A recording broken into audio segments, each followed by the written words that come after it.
Kapag naaalala ko ang mga araw na magkasama tayong dalawa, ngiti at tuwa sa aking mga mata.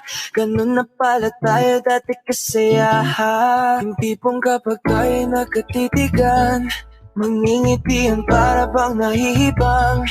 Mag-iingay kahit sobrang tahimik na ang kapaligiran. Kahit may nagre-reklamo na'y wala tayong pakialam. Panong nandun ka pa, laging pumupunta. Di naasahan may sorpresa ka laging dala. Ang saya-saya, ayoko lang pahalata. Kasya ko na naman natapos na magkasama ka. Kaso lang wala ka na, pero alam ko na masaya ka na. Sa mundo ko wala nang makakagawa, makakatumbas ng iyong napadama. Salamat sa pag-ibig mo, pag-ibig mo lagi kang nasa puso't isip ko. Isip ko at inaamin ko na namimiss kita. Na namimiss kita. Sa kinig ko pa rin ang baby ko. Ang baby ko kahit wala ka na sa piling ko. Piling ko pangakong ipagdadasal pa rin kita. Ipagdadasal pa rin kita.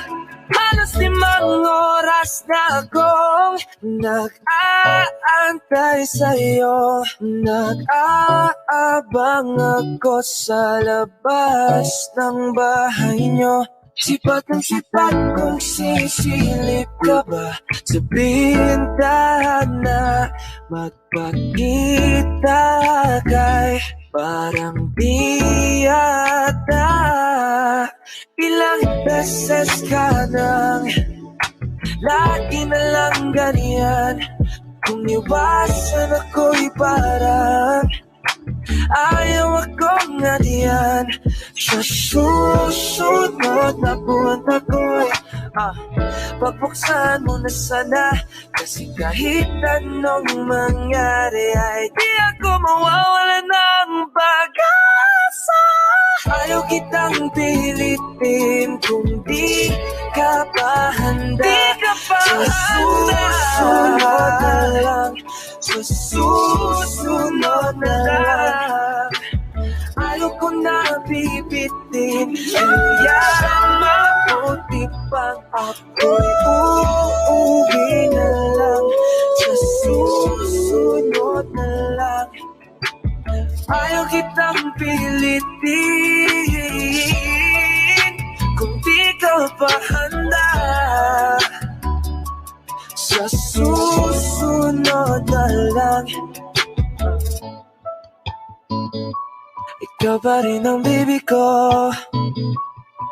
Sa susunod na lang. Yeah, yeah.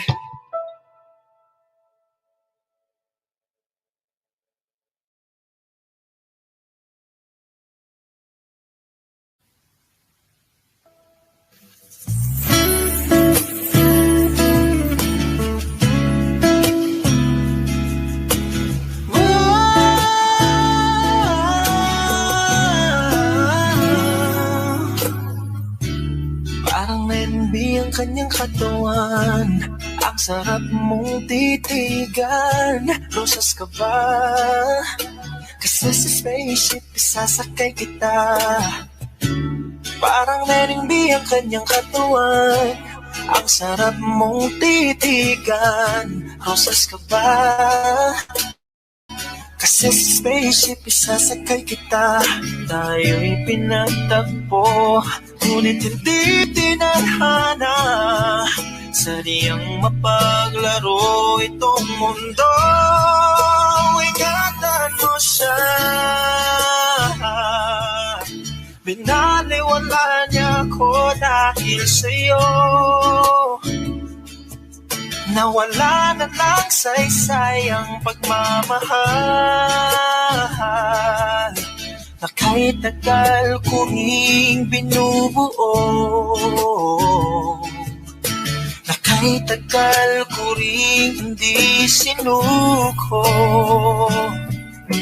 pinaliwala niya ako dahil sa'yo, dahil sa'yo.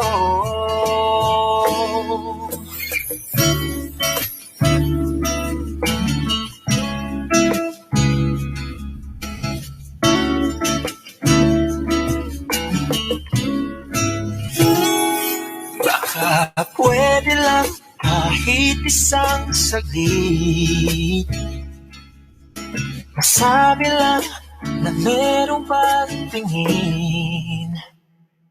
Baka pwede lang kahit papansarin, sa sarili ko'y magsisinungaling. Tayo'y pinagtagpo, ngunit hindi pinadhana. Sadyang mapaglaro itong mundo. Salamat sa pag-ibig mo, lagi kang nasa puso't isip ko. Isip ko at tinaamin kong namimiss kita, na namimiss kita. Sa akin ikaw pa rin ang baby ko, ang baby ko kahit wala ka na sa piling ko. Piling ko pangakong ipagdarasal pa rin kita, ipagdarasal pa rin kita. Tayo'y pinagtagpo, ngunit hindi pinadhana. Sadyang mapaglaro itong mundo. At dahil magpabalik at uulitin sabihin na mahalin at sambitin kahit muli masaktan. At yakapin mo ako kahit hindi na totoo. Maintindihan din naman kita kung sawa ka na, saan ka masaya.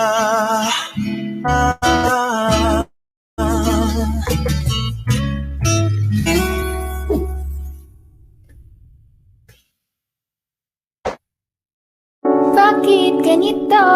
Ikaw lang gusto, ngiti mo sapat, masaya na ako. Bakit ganito? Ikaw lang gusto, dalhin kita sa paraiso. Halos 5 oras na akong nag-aantay sa'yo, nag-aabang ako sa labas ng bahay niyo. Ibulong mo nang dapat marinig ng iba, kay magtagot makikita kanila. Ayaw kitang pilitin kung di ka ba handa. Sa susunod na lang, sa susunod na lang. Kaya sapat tayo ko sa umaga ay hanap ko na ngiti mo na nagpasaya kakaiba. Nagbago ng lahat-lahat, salamat at natagpuan kita. Kanina pa kita tinitingnan, kanina pa kasi ko nang gigigil dyan. Kanina ko ba kasi iniisip na di ako hindi ka titigman. Huwag mo na lang sanang isipin na katulad ako nila. Ang gusto ko lang naman talaga sa'yo ay mahalin ka, baby. Nadarang na naman sa'yo nga boy, bakit ba lagi na kita magkasama sa habang buhay? Pero kailangan muna maghinay-hinay. Alam ko naman bang kasalanan ko o sinayang ko? Basta sa akin ka sumama na, di na ko maghahanap pa ng Huwag iba. mong pansinin ang mga nagkatingin sa ating dalawa, sa ating dalawa. Bakit ganito?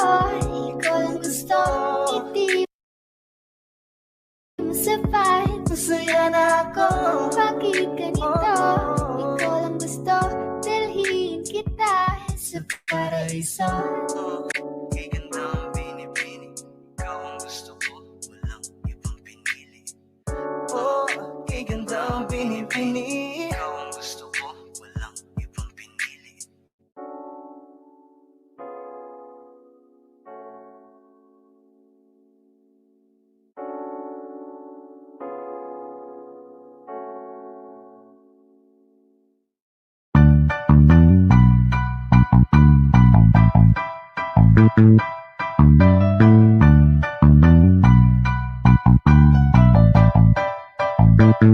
Meron akong tinatago, di ko lang maamin. Pagdating kasi sa'yo, ako'y mahihain. Pero kahit anong oras mo ako tawagin, darating ako, sobrang lakas mo kasi sa'kin. Ewan ko kung paano ko bibit-bitin yung pagtingin ko, kasi kung hanggang tingin lang ay bitin. Ayoko rin naman kung tingkimin, kasi mukhang hindi ko pa rin to sa'yo tayong banggitin. At baka isnabing mo lang at di mo pansinin, bitin kahit na empty diretsyon ng inumin, yung tapang ay wala pa rin. Saan ko ihiramin, kahit nagasing wala rin kung pagising ko. Kaya pa rin ako na magmahal pa, kasi nasaktan na parang wala na kung ibang gusto kung di ko manta. Kala ko wala na kung pag-asang makalas at pilitin, pero sumugal pa rin kasi nandyan mabla. Kahit sobrang traffic sa kalye, basta ikaw walang atrasan, puro abate. Kahit saan pa ang biyahe, umulan man ang grabe, nandyan ako lagi, ano man ang mangyari. Hatid sundo kita, hatid sundo kita, hatid sundo kita, hatid sundo kita, hatid sundo kita, hatid sundo kita, hatid sundo kita. Medyo matagal na rin tayong hindi nagkita, kaya ngayon alam mo ba na miss na kita. At di ka, dapat kang malungkot, please ngumiti ka. Sa'yo ako ay nananapit na, baby, ako'y pauwi na. Sana hayaan mo ko na ngayon kita masolo, mayakap ka ng todo at ukain kang parang loro. Pero kung talagang ayaw mo, edi wag na, para mo na rin pinatunayan na duwag ka. Alam ba kung iiwanan ka na niya, huwag kang mag-alala kasi marami pang iba. Idaan mo lang sa tawa kasi magpakatanga, hanggang sa masanay ka na, kasi ganyan talaga sila. Baka di mo alam na hindi nabilang sa daliri ang binibining sasaktan ka lang. Kaya iisip ka lang, huwag ka magpakahibang, huwag mong gawing mundo yung alam mo na kailang alay. Hindi ko na maintindihan, alam ko namang di ko to dapat maramdaman, dahil di mo rin naman kayang suklian ang pagmamahal ko. Magkaibigan lang ang turingan, pero ako'y nasasaktan kahit na walang tayo. Nasasaktan ako kahit na walang tayo, nasasaktan ako kahit na walang tayo. Walang tayo, walang tayo. Sexy lady with a pretty brown eyes, can you be my lifetime partner? Sana pwede ka, pero sa akin palagay hindi ka bagay sa tulad kong simpleng rapper. Piliin mo ko, patunayan mo may taste ka, panalo ka na tsaka sure ka baby boy na safe ka. Pag sa'kin ka na punta love, hindi ko na need mag-pedicab. Sa kayo na sa chikot ka na, dalang na pinahiram ni dad. Wag mo sanang iisipin na papagod na ako. Di ako akurado, pero sa'yo ano ba? Gusto ko lang kasi makasigurado. Sa unang tingin at sa unang kita, masasabi mo agad na pambihira. Kasi iba talaga, grabe ang ganda, binibining pinakamabisa. Iba ang datingan, di pangkaraniwan, lalo pag nakita mo ng malapitan. Kasi iba talaga, grabe ang ganda, binibining pinakamabisa.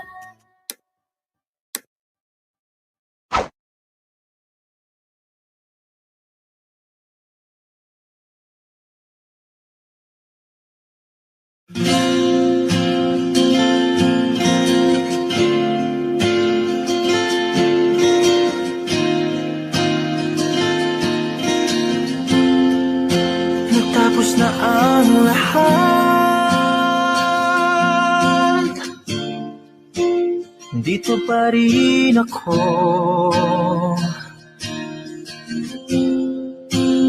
Hetong nakatulala sa mundo, sa mundo.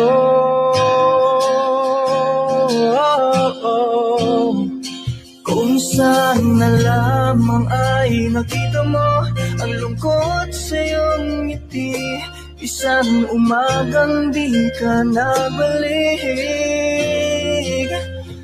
Sana'y malaman mo, hindi sinasadya, kung ang nais ko ay maging malaya.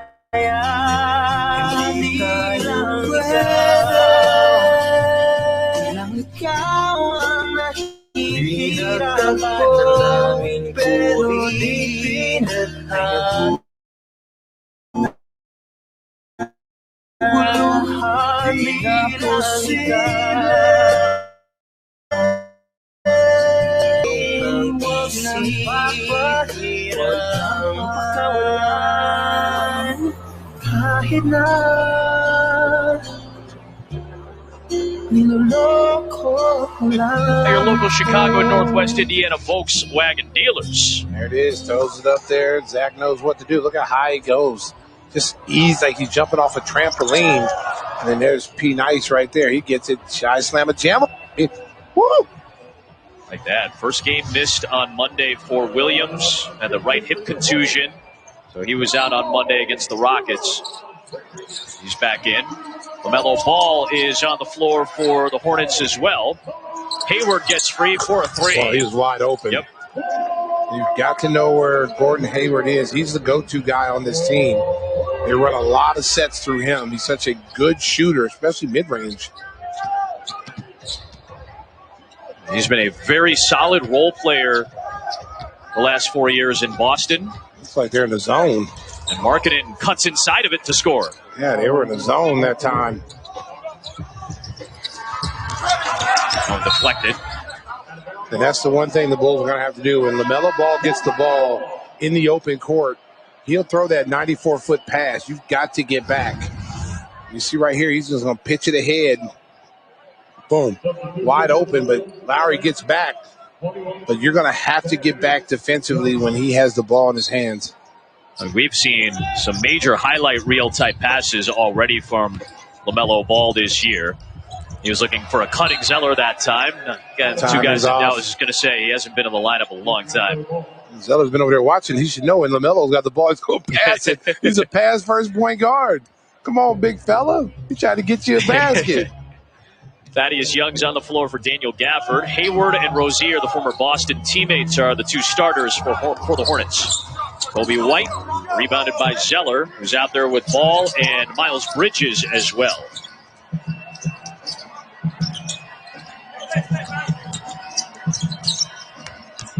Rozier diving in. Levine denies him. And out of bounds, last touch by the Bulls. And once again, Rozier gets himself up in the air, nowhere to really go with the basketball. He's trying to go to LaMelo Ball, who's there, but he gets himself caught up in the air once again. Hayward tried to dish it off at the last moment to Zeller. A couple of Indiana boys right there. Ball. Oh, what a lob that was, but Zeller couldn't finish it. Got it back and scored. That was a nice pass. I mean, his vision is really, really good. They're still in this zone. Yep. So Markkanen trying to shoot him out of it. Barely got the bounce. So far, the Bulls have not been able to punish him, except for the one basket by Lowry. Here's Zeller. That's a shot you can live with, not a prolific three-point shooter. Young to Williams. Extra pass to White. Back to Markkanen. Everybody touching it. Markkanen a three. There you go. That stops a 13-4 run by the Hornets.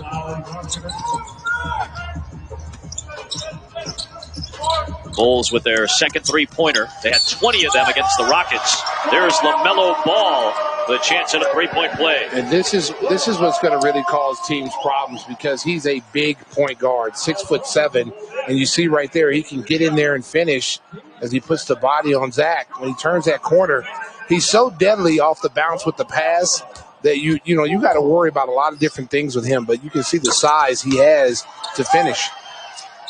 Levine picks up the first foul. 2 on the Bulls here in the first 7 minutes. White maneuvering around the defense, finding Thaddeus Young. Markkanen's tip wouldn't go. Outlet feed to Rozier, who saves it. Hey, Kobe's had a nice first quarter. That was way off from LaMelo Ball, who's made 1 out of every 3 threes he's taken so far this year. Kobe's got 3 points, 5 assists. He's created 11 points off his assist. Going to call a foul on Lauri Markkanen on the rebound action with Zeller there. Yeah, it got caught.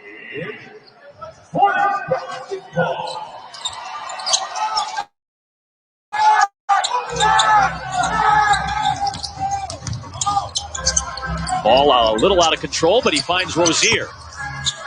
Kobe White the rebound.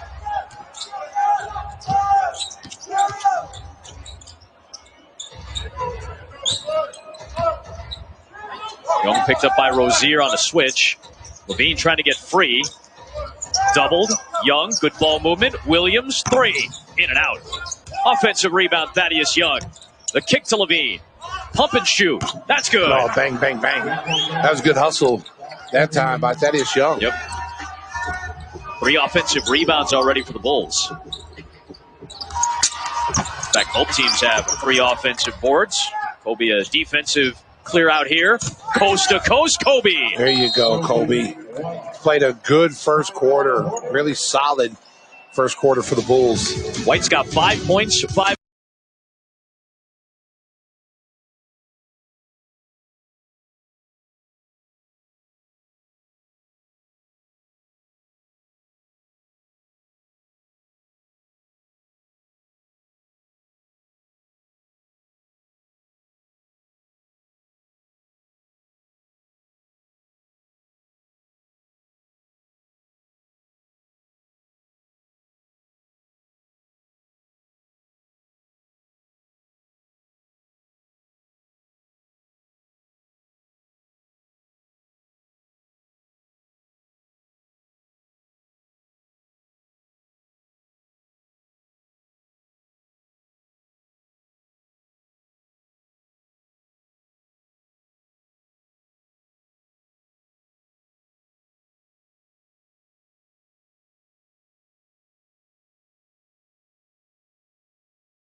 Zach LaVine getting airborne above the rim, brought to you by your local Chicago and Northwest Indiana Volkswagen dealers. There it is. Throws it up there. Zach knows what to do. Look how high he goes.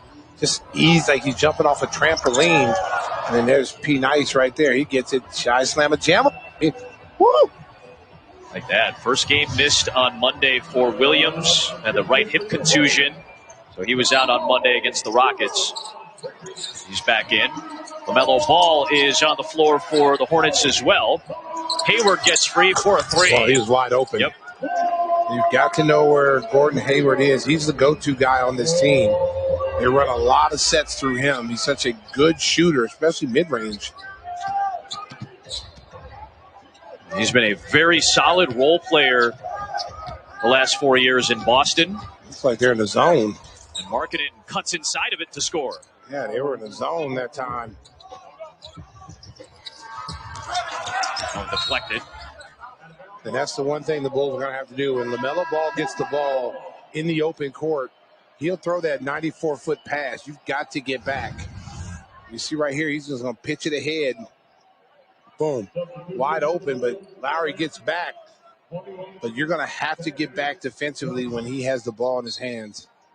We've seen some major highlight reel type passes already from LaMelo Ball this year. He was looking for a cutting Zeller that time. Again, two guys that I was going to say he hasn't been in the lineup a long time. Zeller's been over there watching. He should know when LaMelo got the ball. Face of my city, on the face of my city, co-signed by Diddy, hard liquor,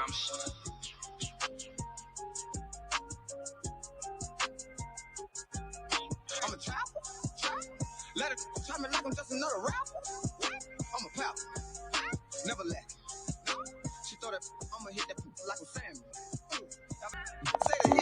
Hai, sekarang saya I was on the road getting packs in, packs out for the paper.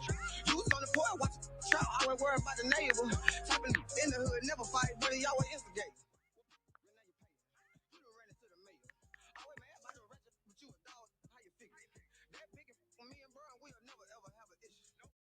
Tonight, the idea is to have a more long-term approach and to try to limit that. But like I said before the game, it's all great to talk, in theory and to try to prevent these scenarios. But the reality is you got guys out there that really want to win and want to play and don't like to sit on the bench when the score is going in the wrong direction. So it's a challenge, and we'll try to find that balance.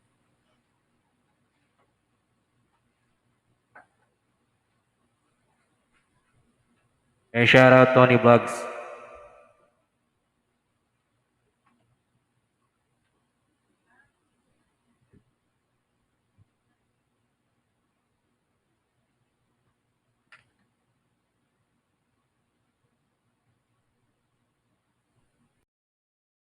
Tonight, the idea is to have a more long-term approach and to try to limit that. But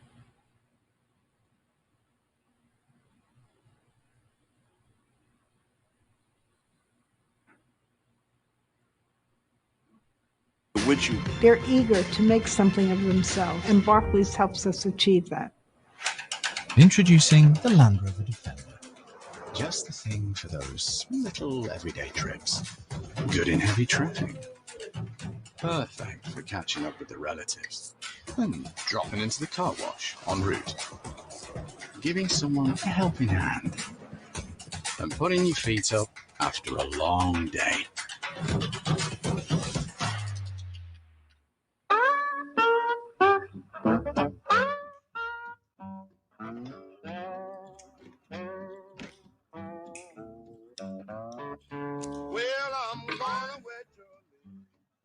Won't be back no more.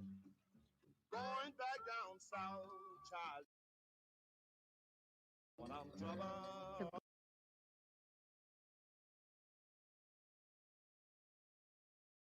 Bartender's pouring. Oh, what a fake!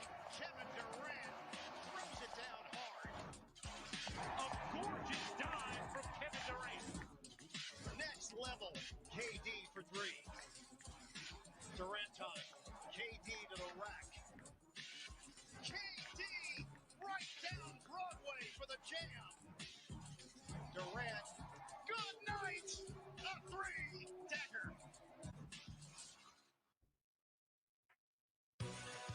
It's basketball on Yes is brought to you by the Brooklyn Nets app. Download it in the App Store or through Google Play today.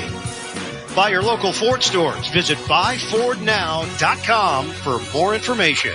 And by FanDuel Sportsbook. More ways to win. Moments away from the opening tip. The Nets and the Cavaliers. Starters, Harris, Harden, Jordan, Brown, and Irving for Cleveland. It's Jetty Osman, Larry Nance Jr., Andre Drummond, Isaac Okoro, and Colin Sexton. Darius Garland is available, not in the starting lineup. Recovering from a sprained right shoulder, he comes in averaging just over 17 points and 6 assists per game.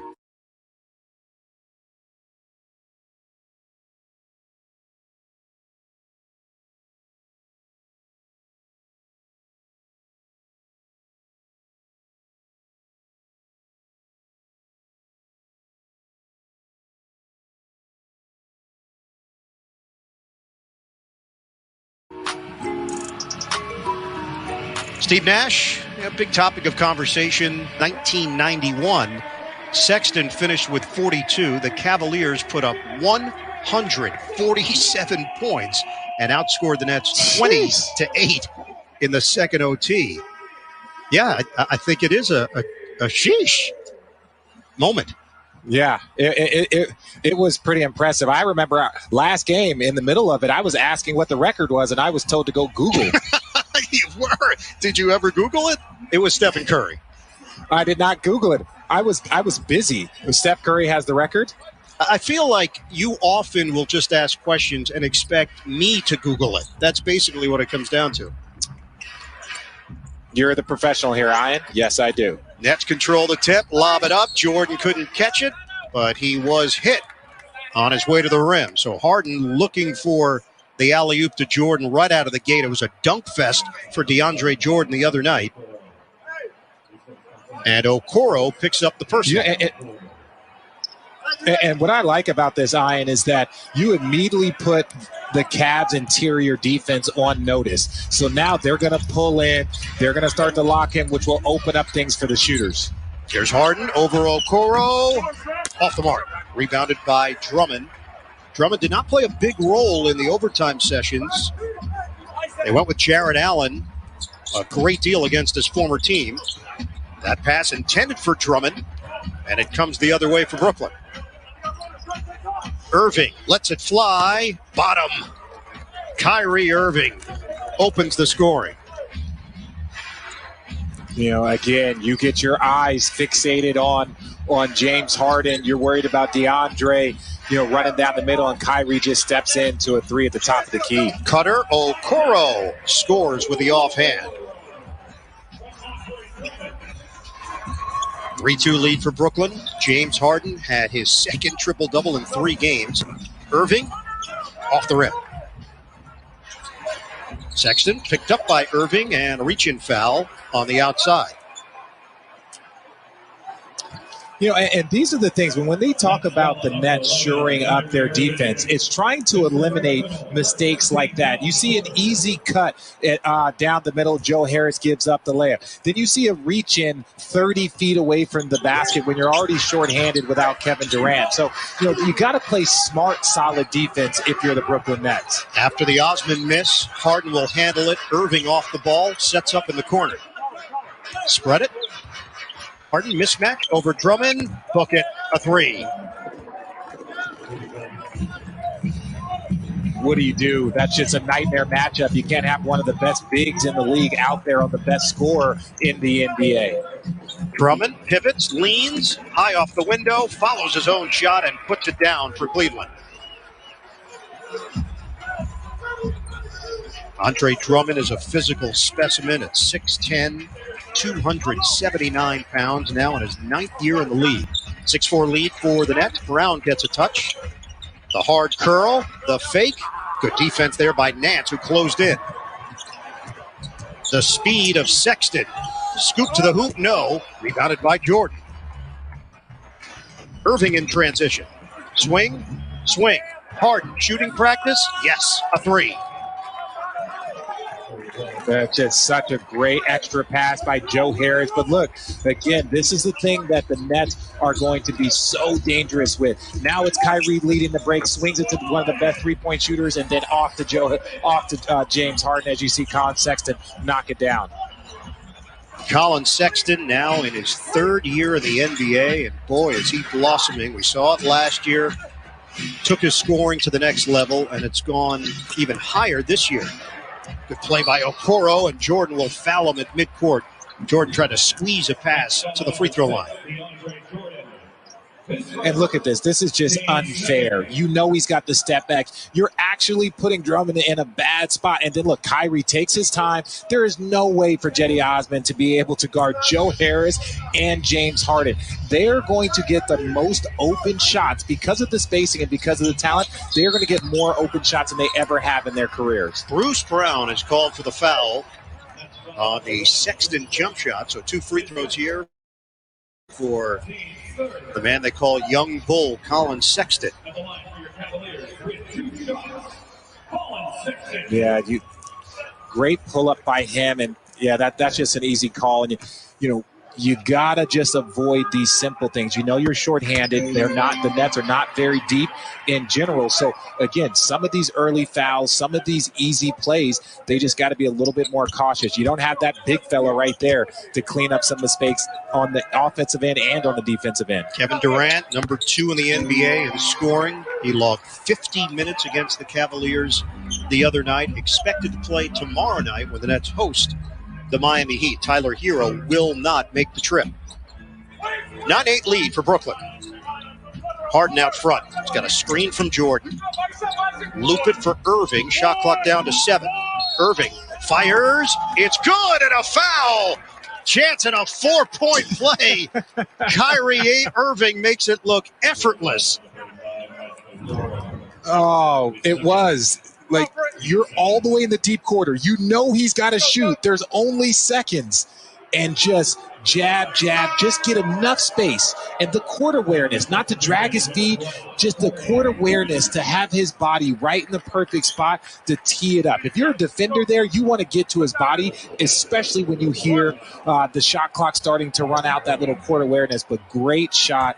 Impressive footwork by Kyrie Irving. Second foul on Isaac Okoro. So the former Net, Taurean Prince, who played well in the front end of this 2-game series. Prince finished with 17 points and 7 rebounds. Sexton, flip it up. Drummond inside. Easy pickings. Yeah, that's the growth of Colin Sexton. You've seen his scoring numbers go up. He's got to continue to improve involving his teammates. And that's not saying he doesn't do a good job, but if he wants to be a great player, that's what great players do. You get for yourself and for other players. Harden is fouled on the outside by Drummond, so he picks up his first and the third team foul against Cleveland. So far, Richard, the Nets are... Now imagine, Coach... 4 of 6 from 3-point territory, 0 of 1 on 2-point attempts. Well, you look at the makeup of this lineup right here, you're going to see that. But, imagine Coach J.B. Bickerstaff for the Cavs having Drummond trying to guard James Harden at the top of the key. Joe Harris off the mark. They get it early to Nance. Bully ball on Harris. Kick. Prince doesn't take the 3. Kick it out for Sexton. He fires. Long rebound. Harris steps in and comes away with a loose ball. Harden between the legs. Irving. Lunging layup. And a highlight for Brooklyn set up by the beard. It's just going to be a lot again. But what I like there to start that play, Joe Harris with the rebound. The Nets are not very big. They're going to need a lot of rebounding from their guard. And the Taurean Prince revenge show continues, Ian. Well, that was always part of the scouting report with Taurean Prince, his ability to stretch the floor. And so far, so good in a Cavaliers uniform for Prince. Nets lead by 2. Clear out the area for Drummond. Jordan hunkers down. Drummond, ball fake, second fake. Baby hook is good.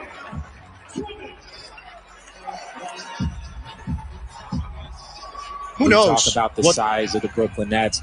when you get into a little bit of trouble, if DeAndre Jordan gets into foul trouble, Drummond, and even if you look around the league, some of the bigger teams like Philly, that's who the Brooklyn Nets are going to have to go through if they're going to want to really contend for a championship. Some very big teams. Irving hangs, and a foul is called. Kyrie Irving contorting his body, and will head to the free throw line. And you look at this, James Harden leading the break. He sees Kyrie the whole time. I bet you thought Kyrie was going to pull up, but Kyrie, one of the best guards when it comes to finishing. And just another angle at it. Look at it, in and out with the left hand, high floater. Yeah, it's still the most wonderful time of the year. 'Tis the playoffs.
Hello, Dude Little.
couple of threes.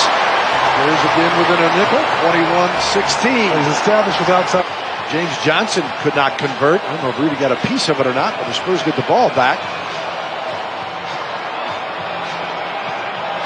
Gay over Cauley Stein, his former team.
Harris hands off to Harden.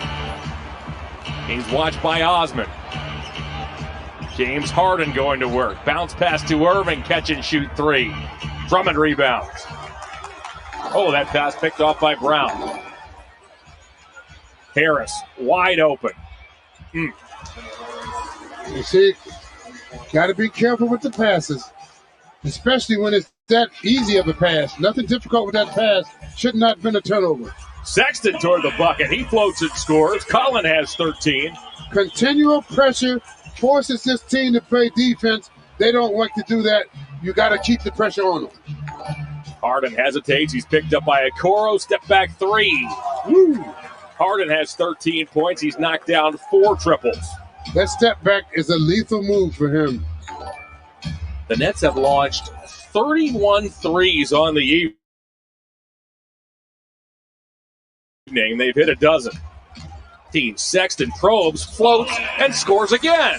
I'm telling you, keep Kyrie in the pick and roll. Don't stop. Continue to keep him in the pick and roll. Irving pestered by Sexton, the length of the floor. Osman pokes it away, keeps it in bounds. Has Okoro, goes there. Home. Always stayed in the passing lane. Jetty stayed up in the passing lane, got the steal, and the rookie throws the hammer down. Harden picked up by Osman, finds Jordan. Under 7 to go here in the third quarter. Irving goes and gets it, once again badgered by Sexton, and Sexton draws the foul. That's what you call relentless. Don't give up, stay with it.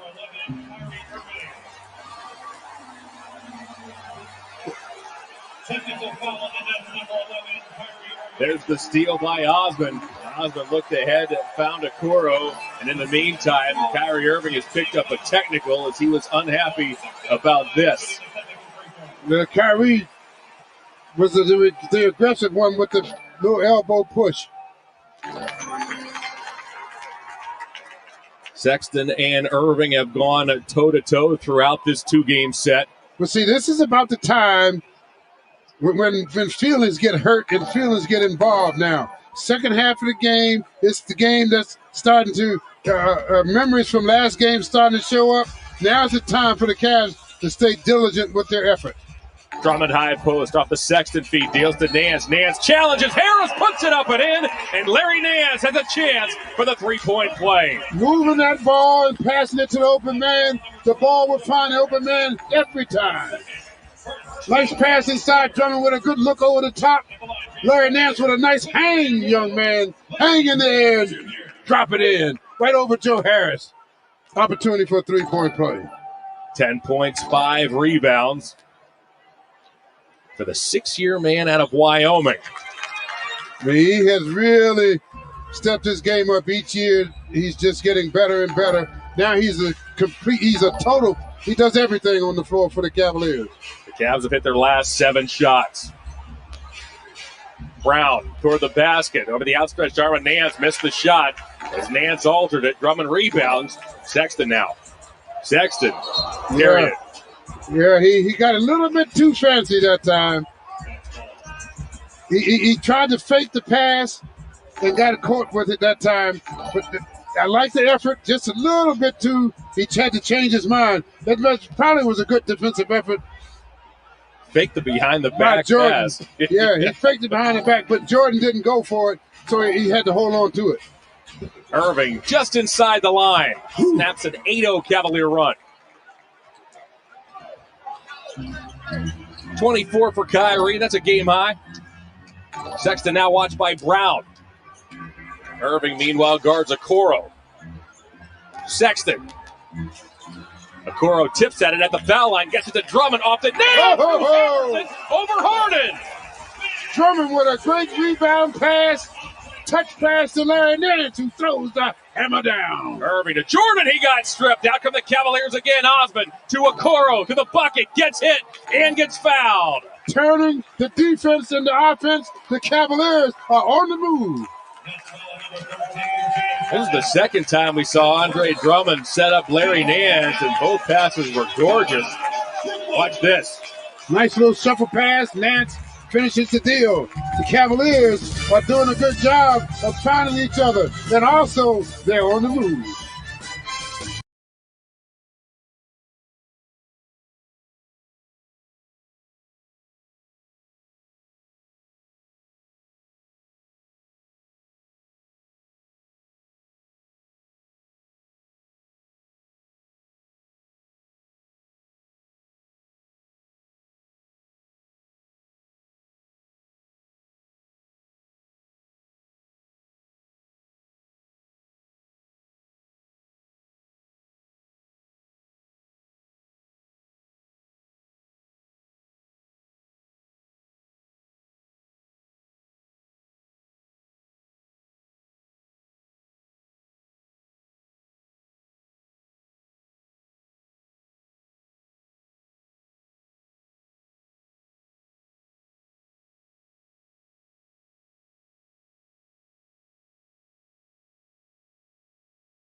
Andre Drummond, 14 big rebounds, 4 assists, a couple of them in this third quarter to Larry Nance. Austin Carter, the Cavaliers taking a 7-point lead. Yes, he's come out this quarter and really put his stamp on this quarter with some good hustle inside. He's doing good passing. He's rebounding. He's running the floor, getting his hands on a loose ball. I mean, Drummond's come out the locker room ready to play in this second half. With the Cavs in the midst of the Nets, in the midst of a 10-0 run, J.B. Bickerstaff took a timeout at the 9:57 mark of this third period. Since then, the Cavaliers have manufactured an 18-8 run, as meanwhile, rookie Isaac Okoro is on the line. Well, they've done a good job of Again, playing the passing lane, staying up in the passing lanes, and not giving him a lot of freedom. And forcing Kyrie to have to make tough shots, not giving him easy shots. Burrow this time draws the assignment of guarding Kyrie Irving. Torian Prince into the ball game, switched on to Kyrie. Kyrie missed the 14-footer. Boy, Nance has been active in this third quarter. He grabs another rebound. Yeah, he's been all over the place this third quarter. Sexton relays, finds Torian Prince. Now it's Drummond. Cavaliers by 8. Shot clock's down to 5. Sexton goes to work. Got bumped by Green. Puts it up and in. And Colin Sexton has a chance for 3. This is what you call work in this weight room and strength. When he goes in here, he gets bumped, but he has the strength to hold on to it and keep his position to make the shot. And that's a good move by Colin inside that shows that how much work he puts into making himself stronger. Sexton is one of those players who has the unique ability to get better as the game progresses. Yes, and that's because his energy level is always there. Irving nearly walks. Back it goes to Green around the horn to Luwawu-Cabarrot. Now Jordan. Irving wants it. Irving gets it. Irving fires. And Irving scores. He's keeping him in the ball game by himself. One man show. 4 triples for Kyrie. He has 27 points. Kyrie has accounted for 60% of the team's points in this third quarter, and he hasn't dished out an assist, so that's all via scoring. Sexton got hooked by Luwawu-Cabarrot, dishes to Drummond, who got fouled. Now this is definitely showing the maturation we talked about in the beginning. Kyrie going inside. What does he see now?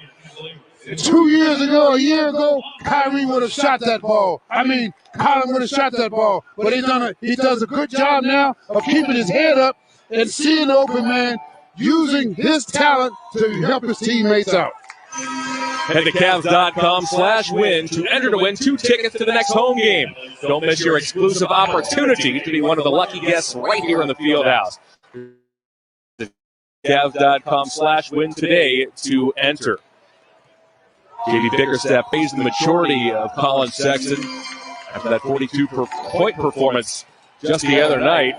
You see it here, AC, not turning this into a one-on-one battle with Irving. He's dished out 7 assists as Colin. That would have been 8 had that ball been dunked by Drummond. Irving from 3. That ends up, short. But the ball ends up out of bounds as Prince and Drummond got their signals crossed.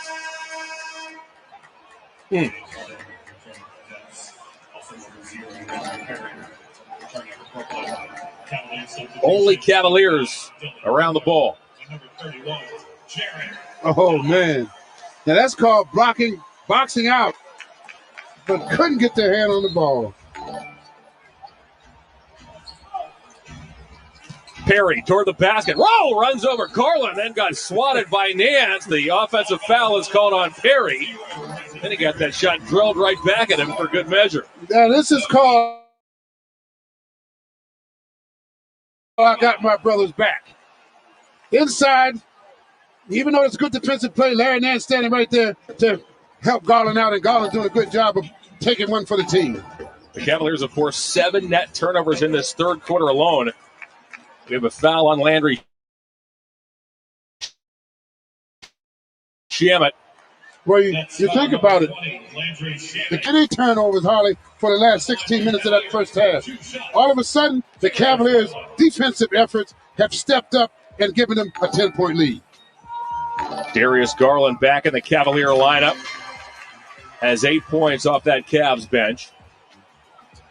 This equals the Cavaliers' largest lead of the evening. The Cavs led by 1 after 1, led by 1 at the half. They're a plus 10 here in this third stanza. Make it plus 11 with that second Garland free throw. Well, you have Sexton who goes north-south, and you have Garland who goes north, south, east, and west.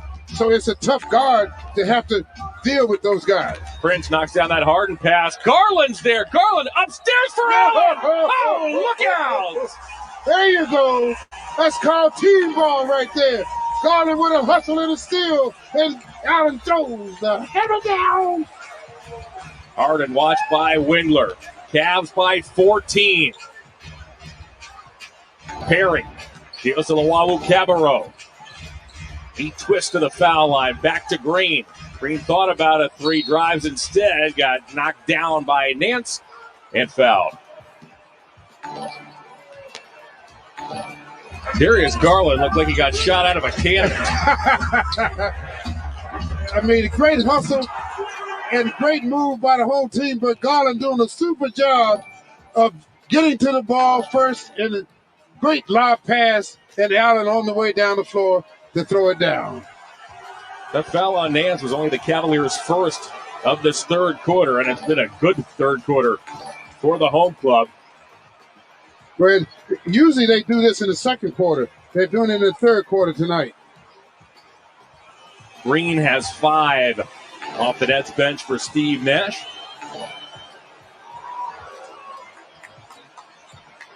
Nash said defense has to be a priority. He said it right before the game. He said it's going to make or break our season. He also added that it's going to take time.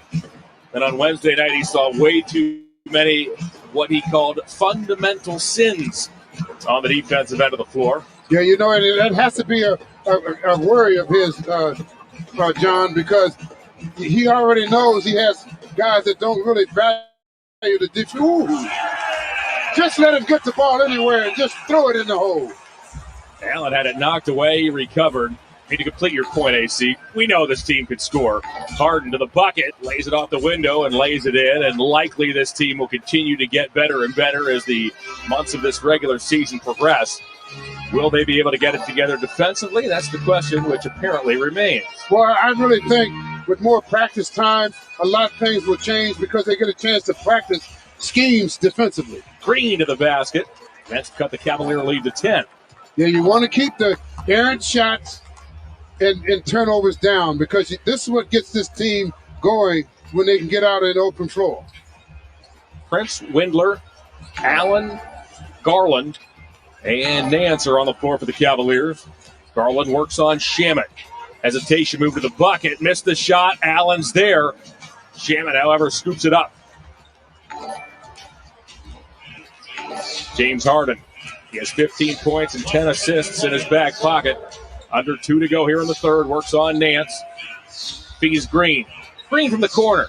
Jeff Green continues to be solid from behind the line. Entered action at 51%. Drills another here, and the Cavalier lead has been cut all the way to 7. Yeah, well, again, missed shots and turnovers gets them back in the game. Prince. So Luwawu-Cabarrot got it. Wow, a number of crossover moves. Yeah. And Luwawu-Cabarrot leaning the wrong way. Dance on him, Prince. 7 for Torian off the Cavalier bench. Harden now works on Windler. Luwawu-Cabarrot. Nance grabs a long rebound. Jamie Bickerstaff waves his team into the forecourt. He wants to keep everybody going downhill. Prince from 3. Got it! Whoa, shoot it, young man. Prince has 10 points and only 4 shots from the field. He's giving the Cavaliers a 12-point lead. Green works on Allen to the bucket. Missed the shot. Allen stayed with him step for step. Yep. Nance is there to grab the rebound. Windler thought about a 3. Drives, gives to Nance, and Nance with the finish. Cavaliers attacking that hoop. Doing exactly what they did the last game. Every time the Nets make a run, they score in that paint. That was a smart play by Dylan Windler. Didn't force the shot. Knew Nance was alone, gave it up. Harden's doubled, and he gets fouled. The Cavs had 1 to give. Torian Prince in his second game with the Cavaliers. Yes, doing a good job of getting the defender off of his feet, and this time he just backs up and just knocks it down. And you can tell they're trying to get through this quarter, and they're going to turn Kyrie loose in the fourth quarter. Isaac Okoro checks in. 28 seconds to go here in the third. Allen guards Green. Okoro guards Harden. The shot clock shows 5. Harden goes to work. Step back long three. Tried to measure Okoro, missed the shot. Well, Okoro did a good job of guarding the left side, but his body stayed out of the way of Harden's body, so he didn't foul it. Garland, closing seconds of the quarter. It's in the corner. He's got to hurry here. And the third comes to an end, and what a quarter it was for the Cavaliers. The Cavs outscore the Nets 37-24.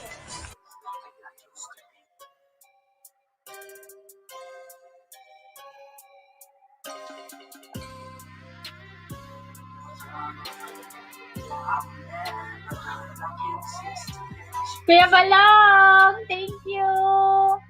May audio ba ako?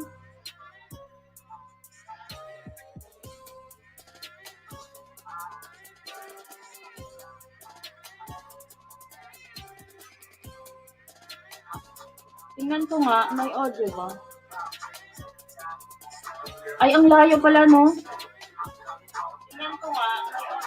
Ate Chi! Thank you, Ate Chi!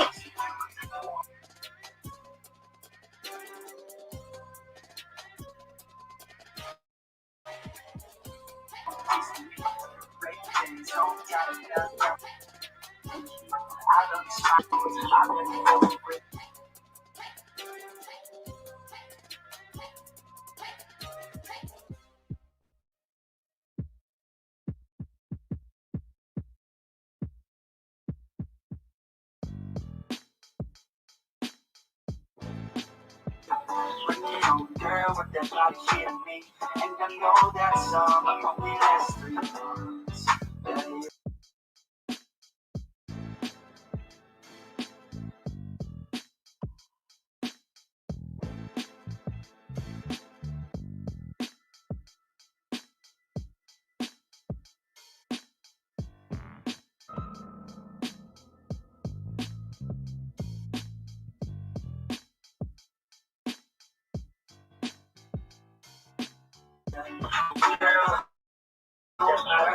Ayan, okay na.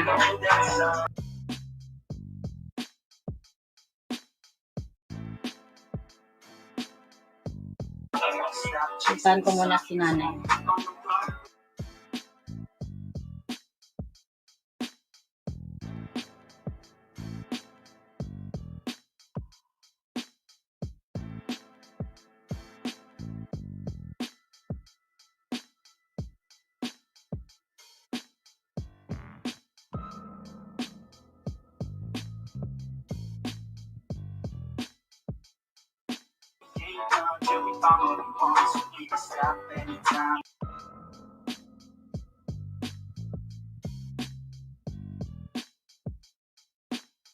Highlight package. The Cavaliers were on fire in the third quarter, shooting it at 70%. They have opened up this 14-point lead. Can the Cavaliers close the show and sweep this 2-game set against the Brooklyn Nets?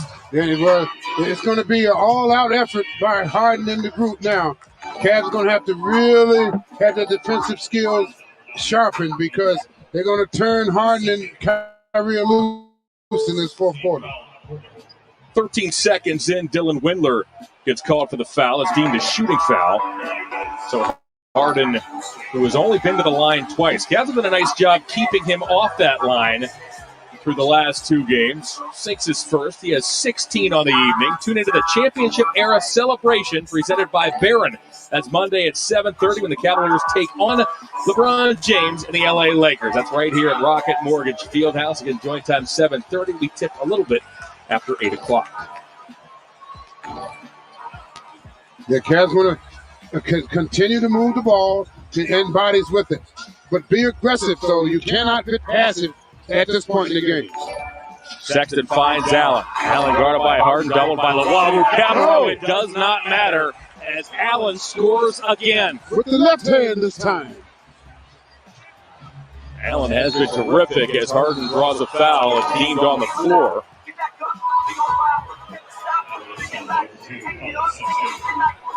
Jarrett Allen now has 19 points off the Cavalier bench. He's grabbed 5 rebounds in traffic. No problem. Well, he shows he can use his left hand, too.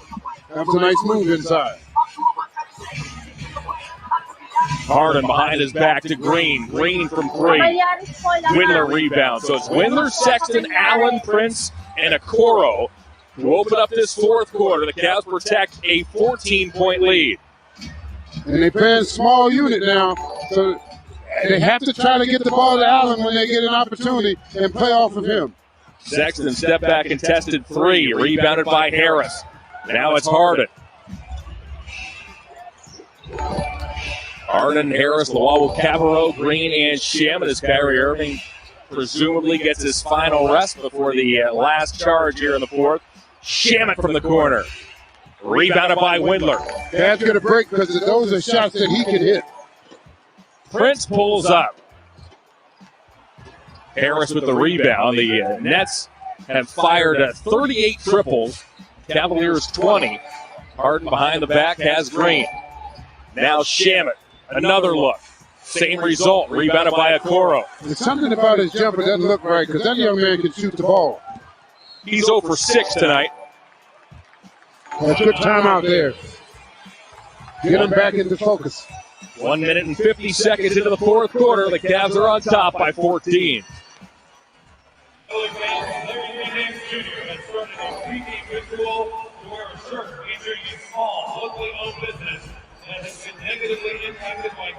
Instead of the National Basketball Association.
Pressure courtesy of Coors Light. How about a couple of late game performances by Colin Sexton back on January 2nd in his hometown of Atlanta. Colin was huge down the stretch in the Cavaliers' 96-91 victory. And then here 2 nights ago, 22 points in extra time, including 20 straight in a 3-minute and 46-second stretch in which he outscored the entire Nets team 20-6 and brought the Cavaliers home. Can the Cavs do it once again here tonight? Windler deals off to Allen. Allen has just been superb in his second game as a Cavalier. Well, they need a run here. A little 5, 6, 7 point run would be great. Whoa. Allen dunked, but he didn't get it off in time. It's a shot clock violation against the Cavs. Yeah, but patience. Good patience that time. Half a second too late. Let's check in with Angel.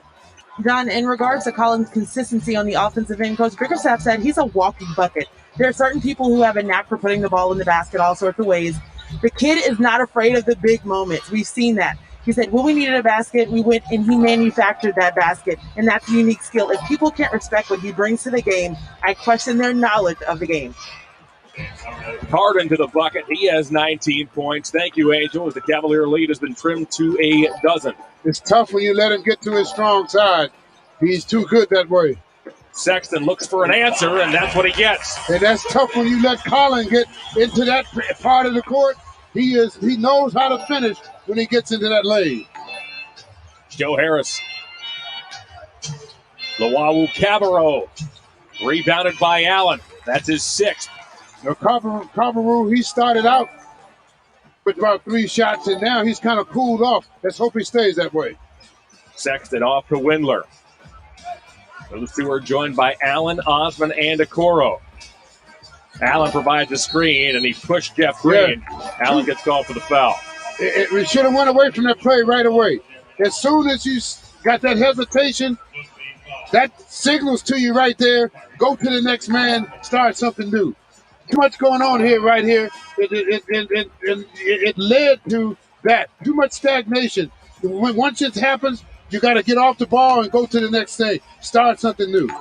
Steve Nash can wait no longer. He inserts Kyrie Irving. Irving has a game-high 27 in 25 minutes of play. Well, he's going to turn both of those guys loose now. Windler strips Harden. Sexton has to get over the timeline here. He's harassed by Irving, and Harden gets it to Windler. Osman's open. Osman fires. Rebounded by Okoro, who went over the back of Irving, and he got fouled. Oh, what an athletic play by Isaac Okoro. That is called strength when you need it. Good opportunity inside there. Good shot by Jetty. Wouldn't stay down, but Okoro hustling. He takes it from Kyrie and draws the foul. Nice strength right there. Just take it. Take it, young man. That's my ball. Okoro this season is shooting free throws at 63%. He leaves his first short. He's a little flat. He's got to get more air under the ball. Okoro was the number 5 overall pick in the most recent draft. Considered the top defensive player in the draft. One of his first days in camp, he said, Cleveland's just like I am. Nice, relaxing, and chill. So this suits me just fine. But I like his confidence. Wanting to guard the toughest man on the team. I like that confidence. That permeates through the team. Irving works on Sexton toward the bucket, double clutches, puts it up and in, and Kyrie Irving has a chance for the three-point play. And see, there is a situation where you got to help a guy. You can't leave Colin on the island like that because Kyrie is too good of a ball handler. So somebody has to make a move towards Kyrie to force him to give the ball up. You can't let him sit there and dribble, and all 4 guys watching. Make him do something with the ball. Irving is one of the best free throw shooters in the game. 29 of 30 this season. His lone miss actually came down the stretch here 2 nights ago, and it was a big miss at the time. Colin Sexton checks out. Darius Garland is back in the ball game. He's played 15 minutes, scored 9 points, and dished out 3 assists. In here at crunch time. Allen now with 8 to go. Hands off to Osman. Jump pass to Okoro. Garland from the corner does not hesitate. Allen got a hand on it, but it comes to Brown. And you can see what they're trying to do. They're going to force the Cavaliers to take contested shots, especially on the weak side of the ball when they swing it. Green wants Irving, gets it there. Okoro's right on him. Okoro eventually got sealed off by a Green screen. Prince grabs a loose ball, but he double dribbled. Well, Kyrie calls that. Yep. Kyrie did a good job of faking like he was going to go down the floor and then come back, and it forced the turnover by Prince. Cavs have to be careful. Don't get caught up in what's going on around it. Continue to play your game. Right there, you can see Kyrie made that move to force him to turn it over. He lunged at Irving. He was out of the screen there, but he lunged toward where Prince wanted to go with the ball. All right, here's Harris. He's been conspicuously quiet over the last 2 games. Now Irving bounces to Green. Green finger rolls and cuts the Cavs lead to 10. Yep. Cavs have done a good job so far at stopping some of that action. They got to continue there. Garland directs traffic. Gives to Allen. Not a lot of movement right now out of the Cavaliers. Everybody's slowing up here. Shot clock all the way down to 5. Prince has to go to work. Stops, ducks under Green, leans, and gets fouled. The Cavs got bailed out there. Yes, they did.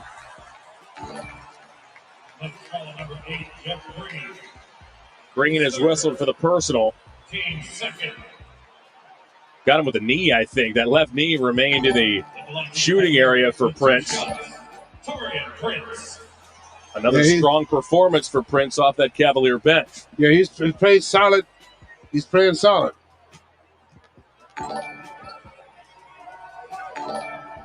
Visit the online Cavs team shop right now and get a free pair of socks with a $75 City Edition purchase. Find the best selection of official Cavs merchandise, including Nike jerseys, hoodies, tees, and much, much more at Cavs.com/shop.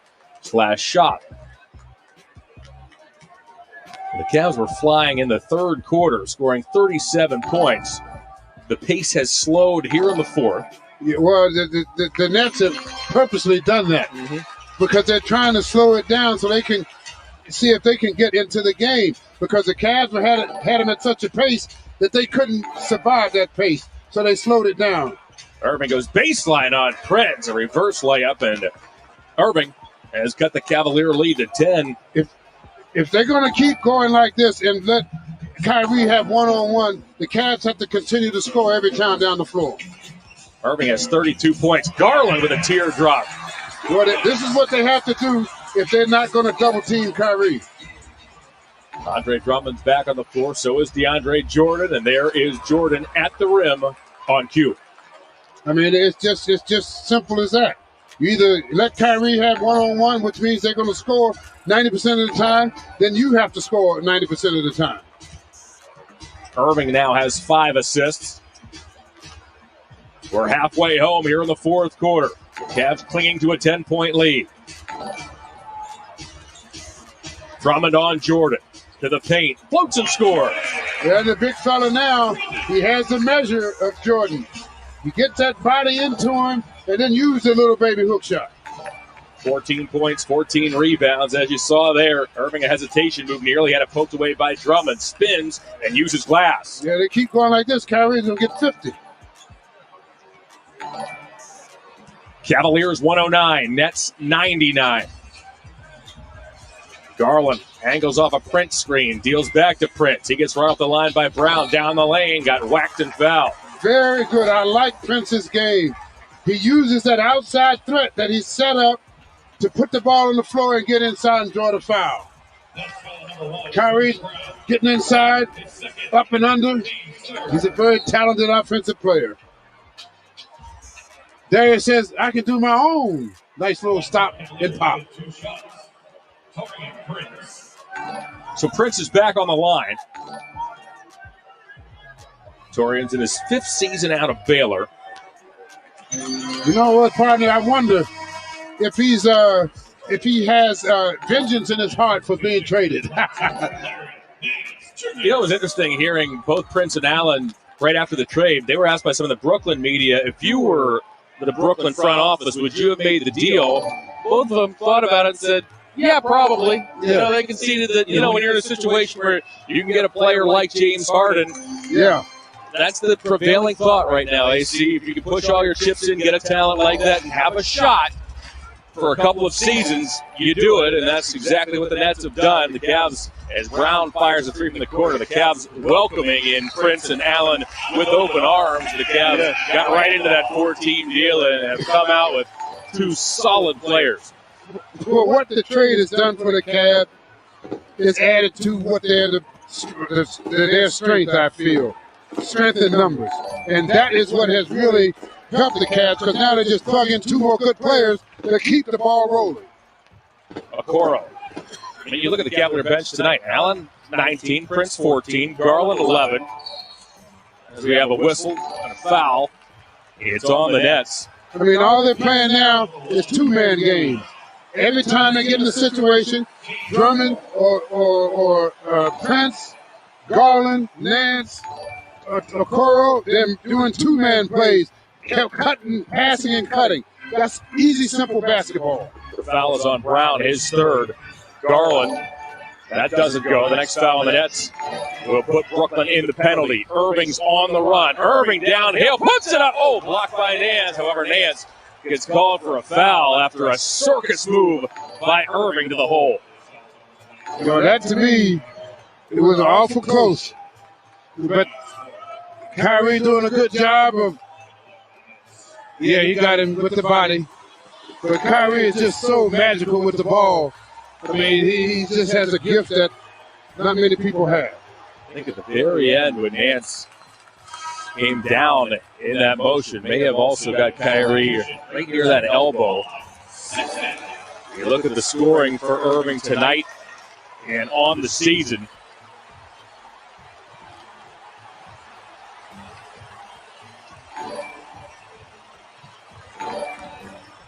It's a 10-point game once again. The Cavs have to keep this for at least another 2 minutes. Stay around double-digit lead. Irving had 37 against the Cavs last game, 36 here tonight. Okoro on the perimeter. Uh-oh, spins into Irving. Nothing called. We play on. It comes to Drummond, and he gets the roll. Big fella with a nice dead shot to make it fall in. Harden really hasn't touched the ball all that much in this fourth quarter. We have a foul called on the Cavs. Colin Sexton is the guilty party.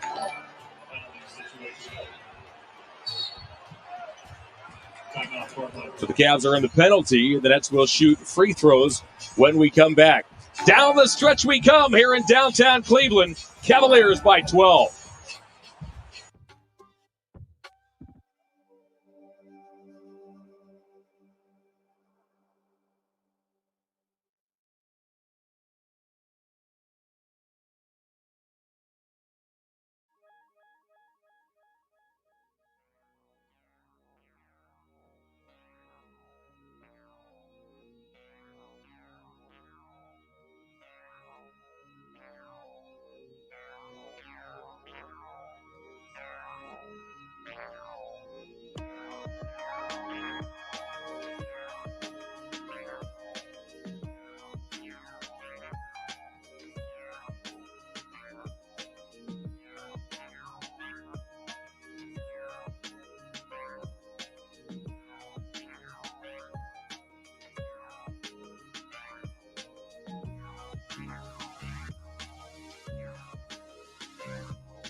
Overtime, 140.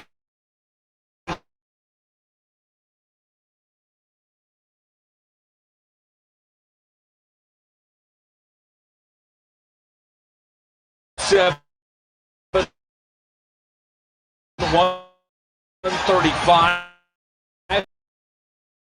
Play to win the game. I think they can take this one home, but they got to keep moving and cutting. You can't get stagnant now.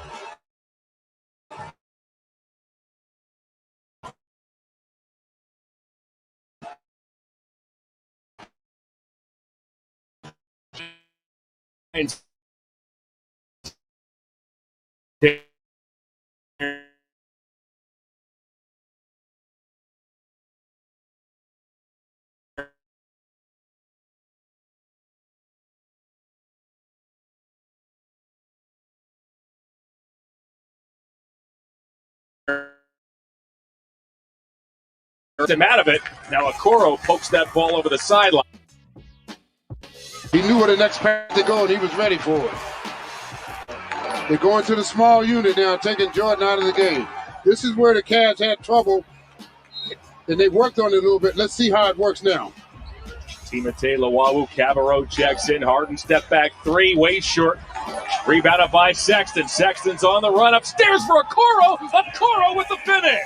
That's what they have to do. Keep being aggressive. That's Collin and the rookie. Make a layup.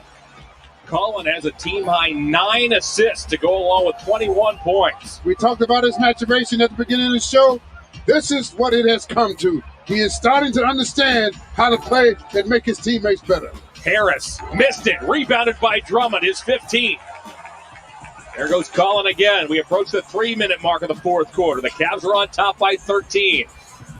Sexton probes, deals to Drummond, has Harden down there, spins baseline, took a whack from James, and got fouled. And there again, understanding they got a small team in there. Drummond has the advantage. Collin makes a good pass inside. Get a good play down the floor, and the rookie hangs in there long enough to make the layup. Coming down, good movement, waiting to set things up, let the big fella get a chance to get inside. Drummond tonight is 2 for 3 from the line. Big free throw disparity. The Cavaliers have taken 29, the Nets but 14. That's what happens, I guess, AC, when you launch 43 threes and you're out around the perimeter all night long. That's exactly right. You don't get to go to the foul line too many times. 116-102.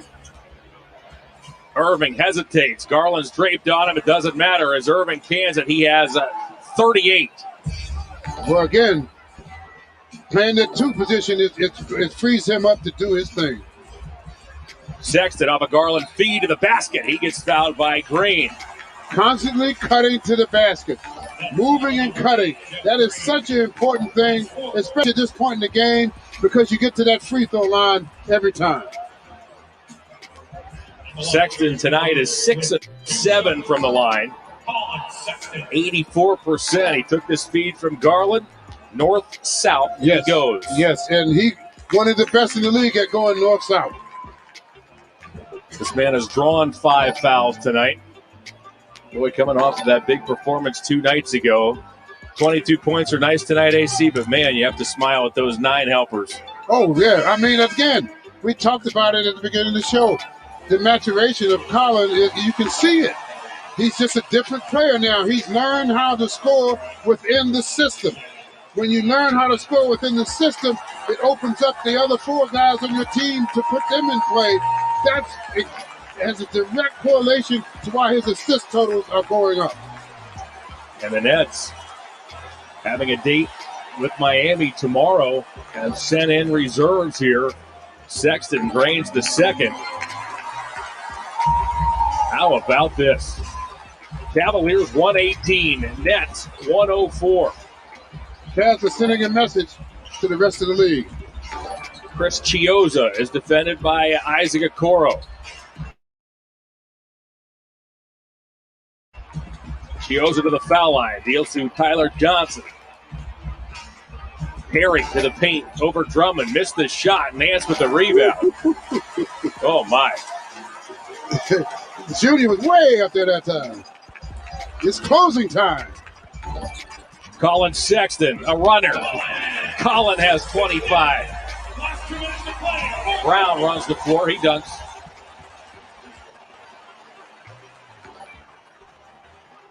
Under 2 minutes remain. And you look at the Cavs, isn't it amazing, partner? When they were not healthy, the Cavs were averaging 99 points a game. Now they're coming back to health. The Cavs now are going 147 in the first game and 120 so far in this game. Shooting 51% here this evening. And again, it was that big third quarter that really got the Cavaliers cooking. Drummond with the rebound. He dunks. Cavaliers 2 nights ago also shot it at 51%.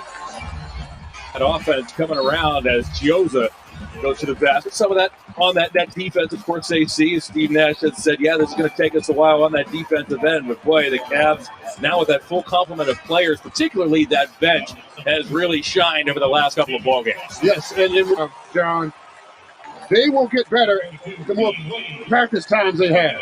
They have schemes to work on. They have so many things to work on that they'll be better by the end of the season. But as the Cavs are going, though, for themselves, the Cavs have 70 points in the paint. That is a tough number to beat for any team. Andre Drummond checks out. Job well done. 19 points, 16 rebounds. Dean Wade sees his first action. Jalen Windler back in the ball game. Damian Dotson as well. You know, you look at players like Damian Dotson, really got the Cavs through those tough times in terms of the roster and those injuries. Yes. That ball ends up out of bounds. Dotson basically was the only healthy guard for about 5 games.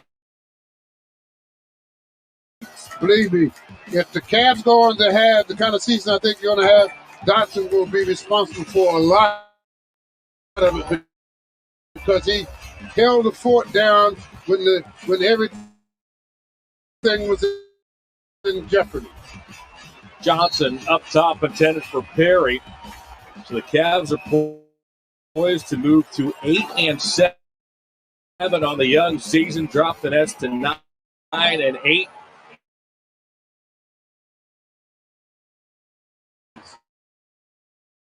She looked at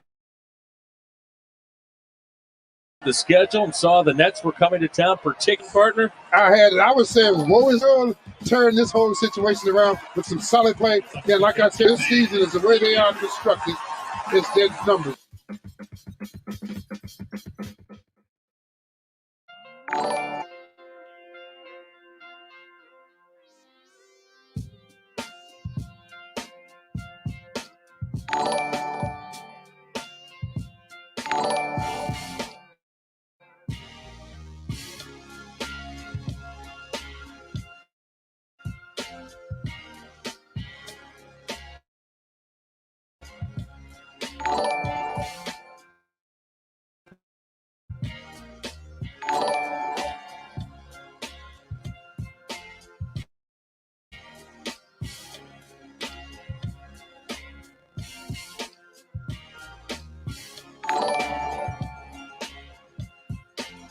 Or about a number of those other teams. And that, again, is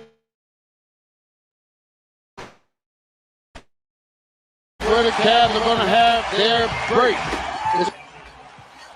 A team like Miami will get them a run because they're coming off their bench. Pocket Mortgage Fieldhouse. The 2-game series at 113 off the cap. Few minutes, plus we'll get player reaction to this one. Jeff and Campy, what else is coming up on Cap?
I am the happiest man in the world. There was a question mark on whether he'd be in. The rebound, Clippers lead 8.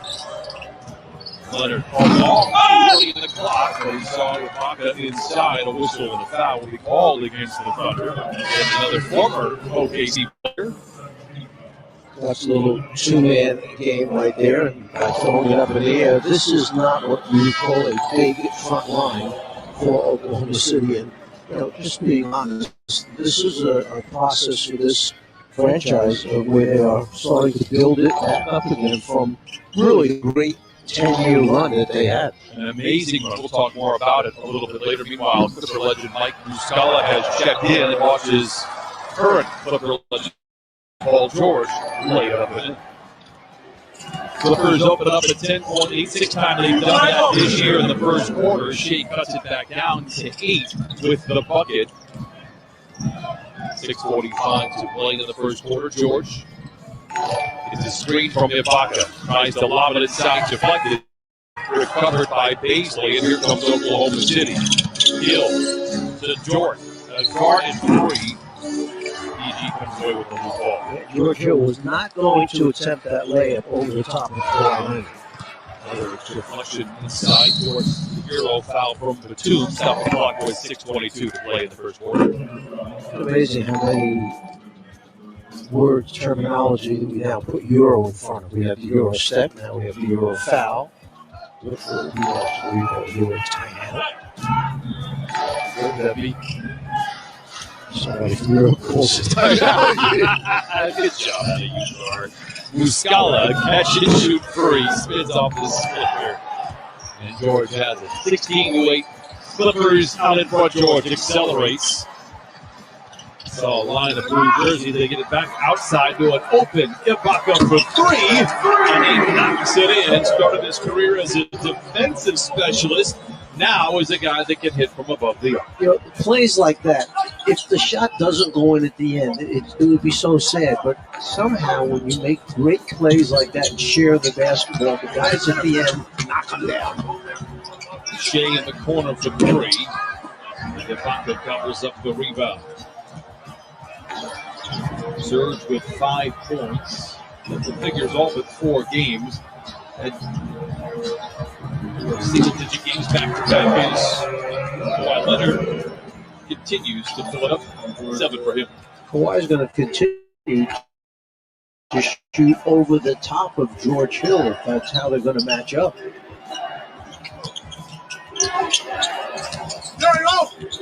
Gilgeous Alexander tries to take it strong to the rim. Clippers have it. Batum to Ibaka with the mismatch. Dort comes over, leaving Kennard open, and he lays it in. Clippers out in front, 23-8 under 5 to go. George Hill will say, what's the deal? First I wind up with Kawhi, he shoots it, bang, he knocks down. Now I wind up in transition with Ibaka, so they have to double. Beautiful pass.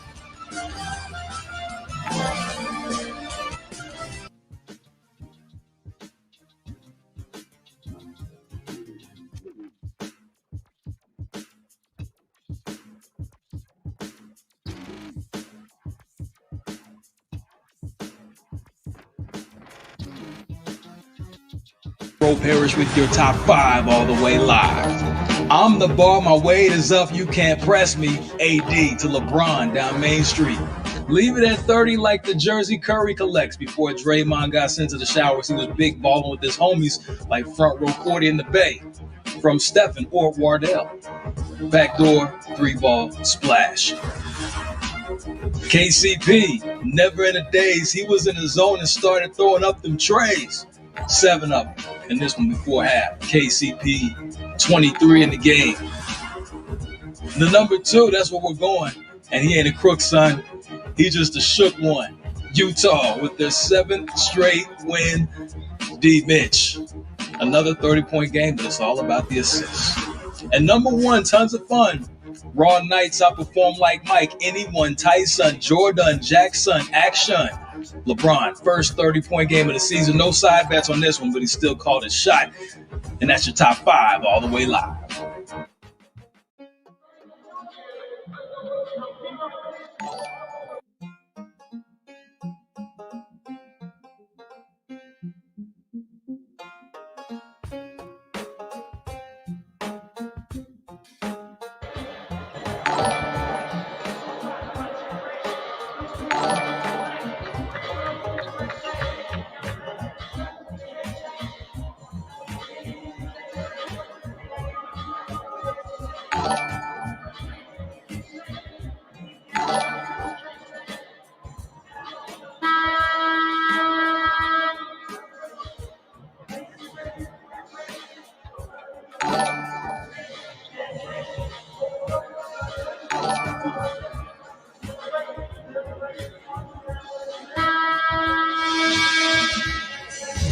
Clipper fans, within the Fox Sports Go app, you have access to Clippers Court Vision, powered by AWS. Clippers Court Vision lets you control and customize your live viewing experience. Select from multiple augmented reality features to transform the way you watch. Clippers Court Vision, powered by AWS, brings you closer to the game. For more information, visit foxsportsgo.com or experience it on the Fox Sports Go app now.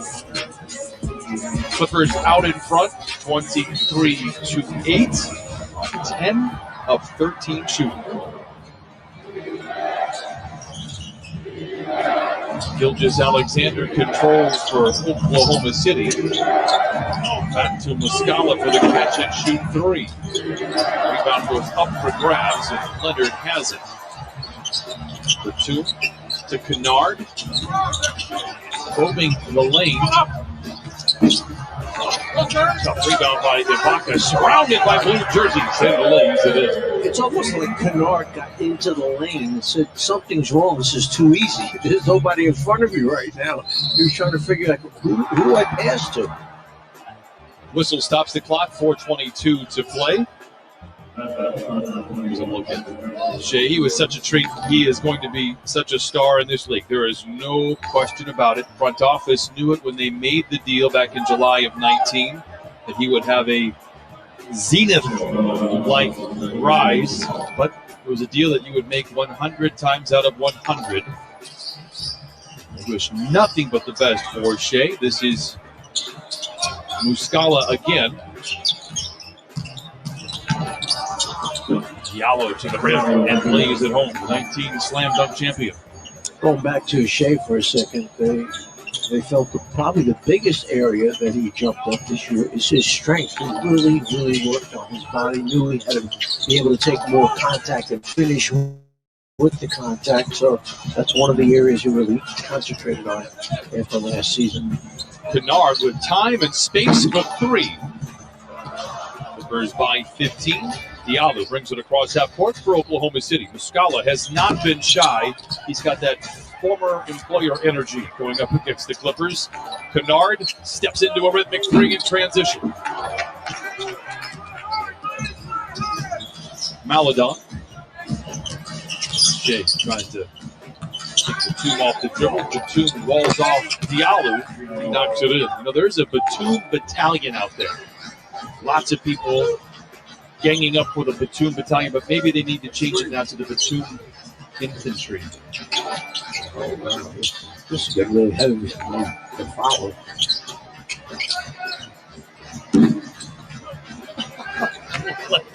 This is from the baseline. Infantry. I feel like you set me up nicely in the first part of this game, and I feel like I've been I did do the same for you. Leonard to Kennard for 3.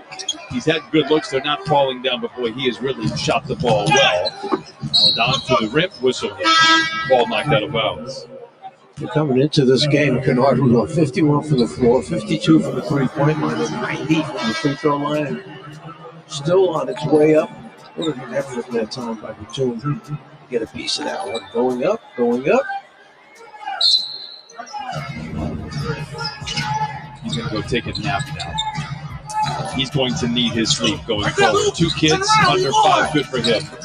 Shea to the rim and lays it home, a whistle. And a timeout ball by the Clippers. Out in front by 11. 2:37 to play in the first quarter.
Clippers by 11 have led by as many as 17, playing as well as anybody in the league with a 5-game winning streak. They are 11 of 19 here in this first quarter.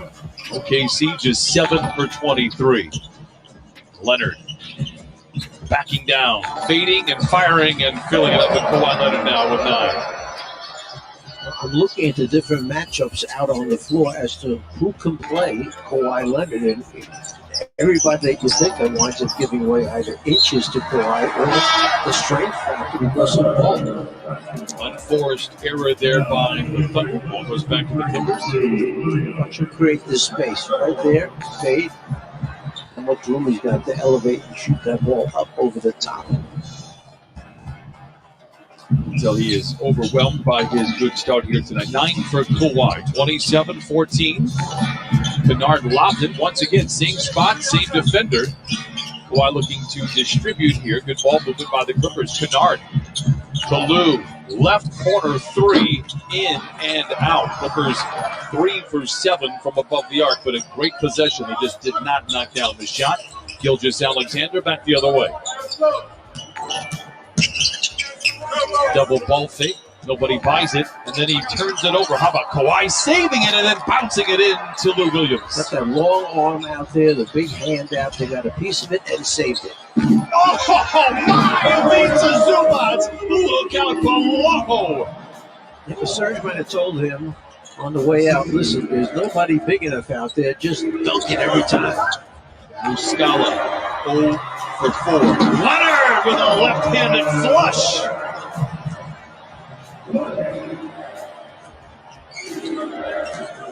31-14. Maladone inside to Muscala. And he knocks it in. Muscala was a Clipper for maybe 37 minutes back in February of 2019 before being dealt to the Lakers straight up. With the man setting a screen for Lou Williams, Ivica Zubac. Zoo, step on those size 19s and take a ride. It's what I said about Kennard before. When he turned, there was nobody there. Same thing with Sue. He turned and said, this is a free path to the front of the rim.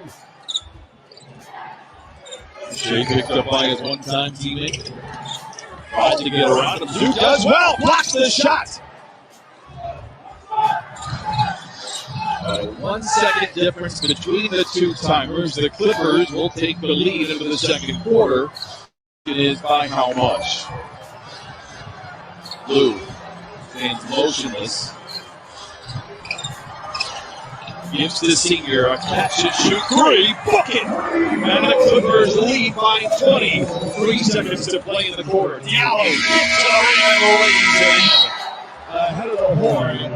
But the Clippers have doubled up the Thunder in the first quarter, 36-18. Back to the Staples after this.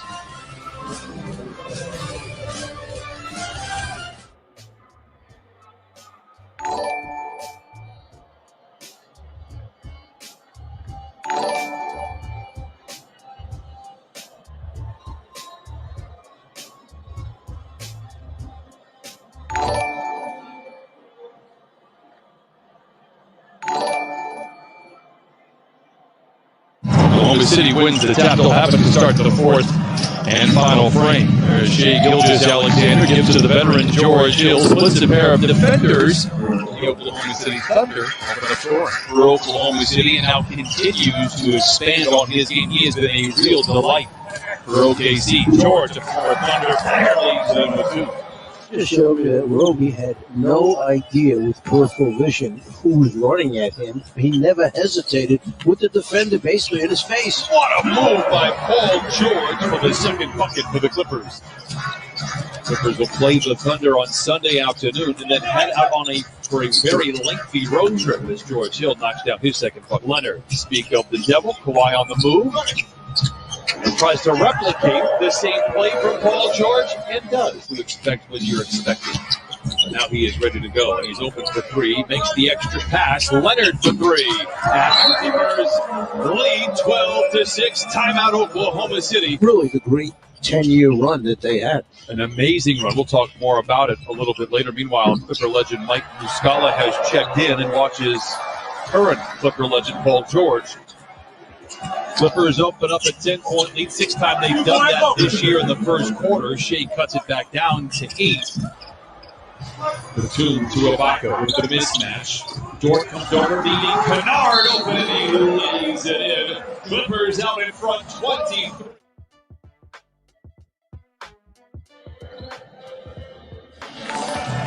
Clippers by 18 as we move to the second quarter. Well, on January 7th, the city lost an icon and baseball lost an ambassador in Tommy Lasorda.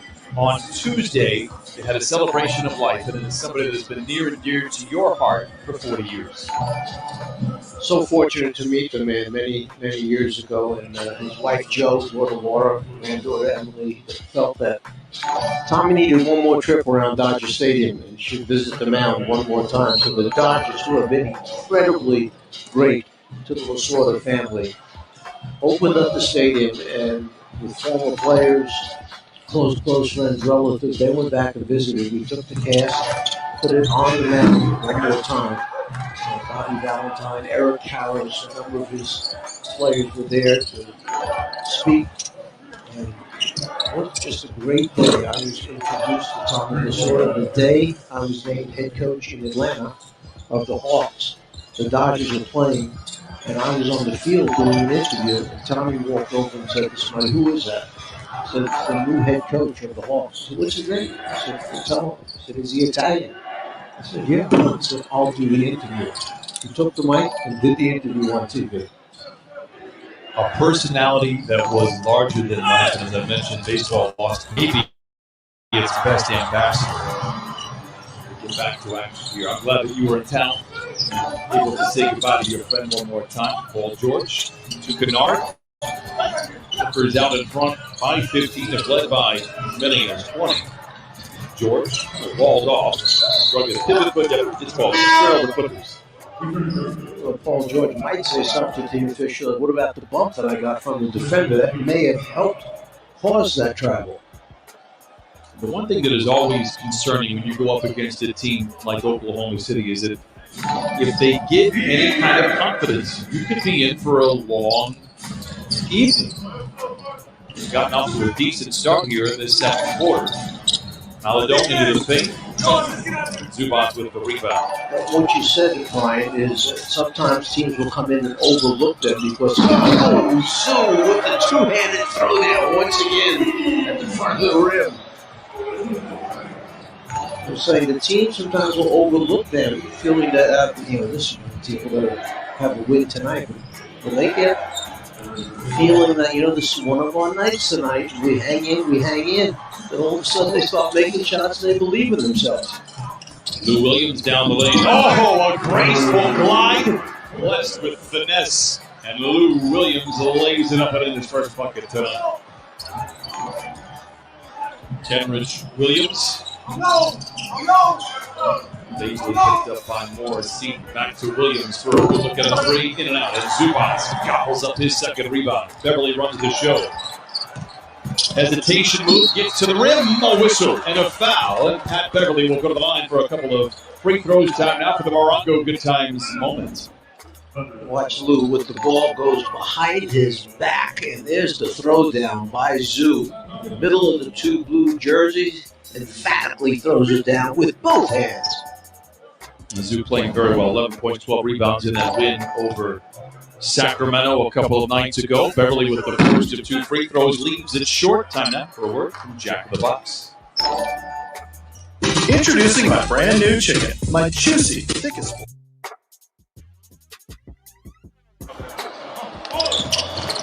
1 out of 2 for Pat Beverly. Down in front by 18 and led by as many as 20. They are 8-1. They're leading by 20 or 4. I bring it up. The city has not been trailing by 20. They did that against Chicago. Basically on the second effort, cannot get it to fall. Yikes. Oklahoma City 1 for 16 from above the arc. They rank 29th in the league in three-point percentage. Paul George with a mid-range jumper.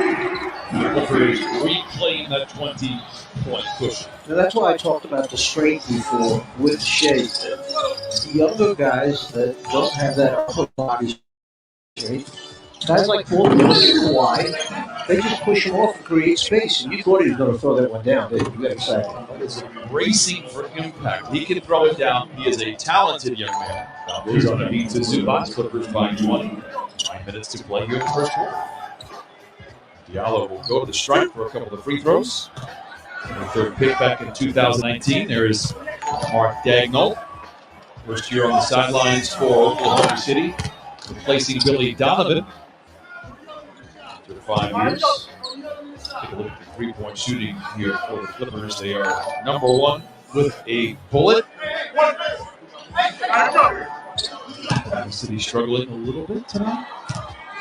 It's worth pointing out, Clippers lead the league in three-point shooting and had one of the worst nights from above the arc in NBA history. And that game against Dallas that we've all forgotten about, but they went 4 for 33 in a game. Fifth worst shooting night in history. Lou Williams puts up the shot and is fouled by Diallo. He'll go to the line for a couple. So you're saying despite that game, they still are number 1 in the league? I'm going to try to use this word properly. I think it is not used properly many times, but I think it is ironic that the Clippers had one of the worst three-point shooting nights in league history and yet lead the league at 44%, one of the best starts in league history. Did I use that, Professor Fratello? You certainly did. Yes, you did. It really cleared the picture up for me. And it impresses me. Take that game out of there and imagine how great they're shooting. Not only would the numbers from the three-point shot be a couple percentage points higher, but if you took that game out, which they all count, hey, listen, you got to pay the dues. The efficiency numbers all across the board spike in a big way, but they have to own it. You play well against Dallas, Mavericks made them pay. Baisley knocks down the jumper, 45-28. Clippers out in front. George Korloff is like, if there was a blemish on his scorecard against the Kings, and he had a terrific line all the way across the board. He did have 6 turnovers in that game.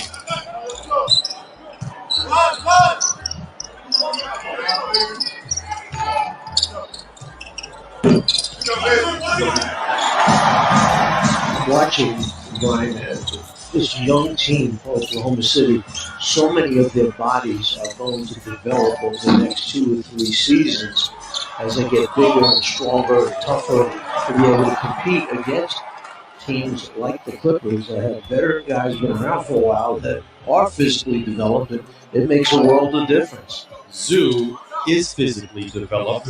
He is flexing his muscles against Oklahoma City, and I, for one, love it. I've been waiting for him to find that comfort level. You and I touched on it in our open. He looks terrific here the last couple of ball games. And he gets a friendly roll. Time now. The Coors Light beating the pressure. Paul George. 3-point shooting. We're talking about it. Look at that, Czar. Best in 10 years as a start, with the Clippers at 44.1%. Do you think you can keep up that pace for an entire season? If I'm being honest, I would say probably not. You've got 8 guys that are shooting career-high numbers from above the arc. There'll be a regression, but the thing about it is the shots that they are getting are all really good shots that you would encourage them to take nevertheless. Is Luke Kennard going to hit 50% of his threes? No, but he's going to hit over 40. If they were forcing up shots, there's a little pick up the pocket right there and the ability to finish over the top. 49-20.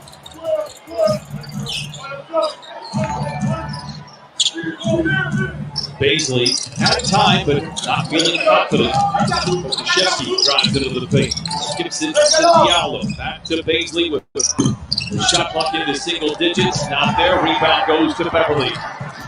Back in the corner to George. And catch and shoot 3. He holds to finish and throws it in. 52-20. Clippers out in front. When you feel good about yourself, you don't even hesitate. Paul George, let it fly.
Yep, that was the shortest review.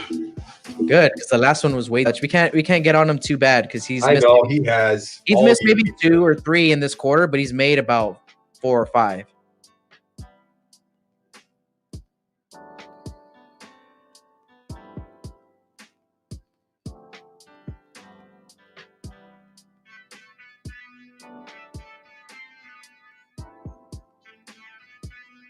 There you go. Makes the second one.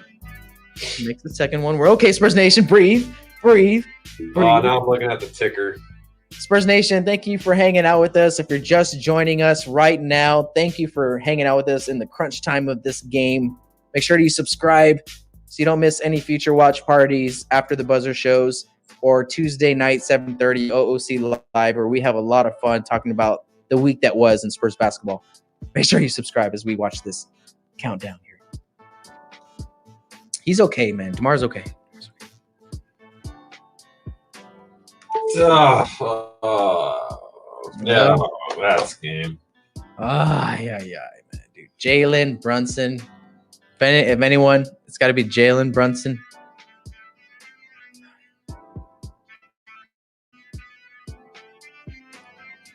It's a 2-possession game again.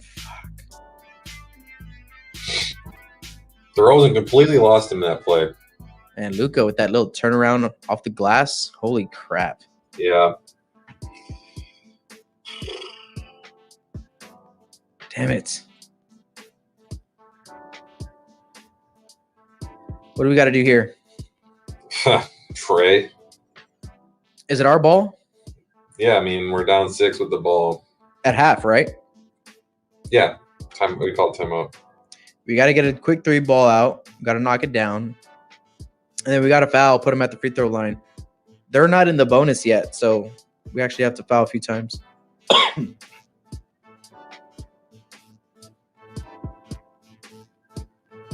Man, that was a big shot by Jalen Brunson. Got to give him some credit.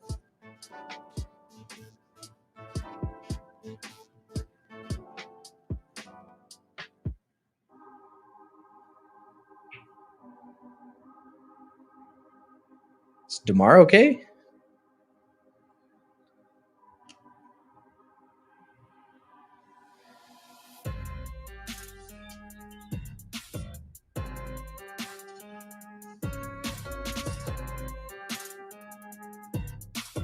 Yep, that was the shortest review.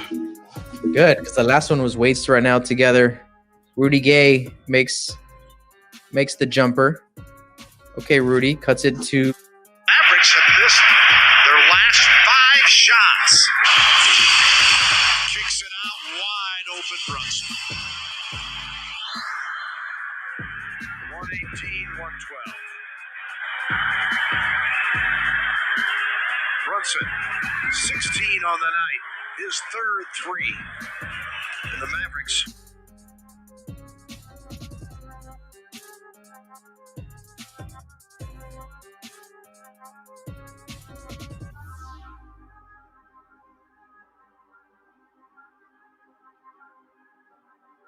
feeds it to Brown. No stopping.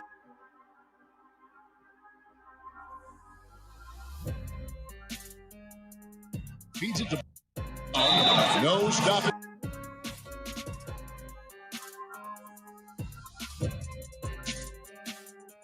Feeds it to Brown. No stopping.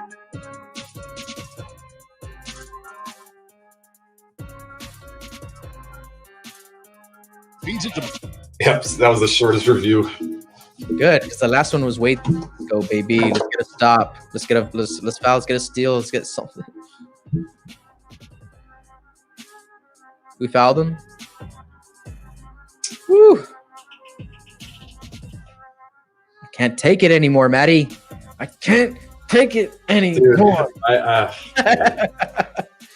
Oh my gosh. Spurs Nation, please hit the like button, subscribe to our channel. Like us on Facebook, follow us on Twitter, all that good stuff.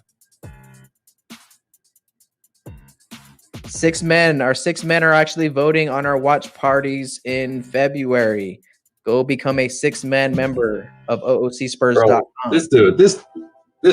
Spurs. We don't even. Spurs. He's saying the Spurs are ass. We don't even have half our starters. Neither do we.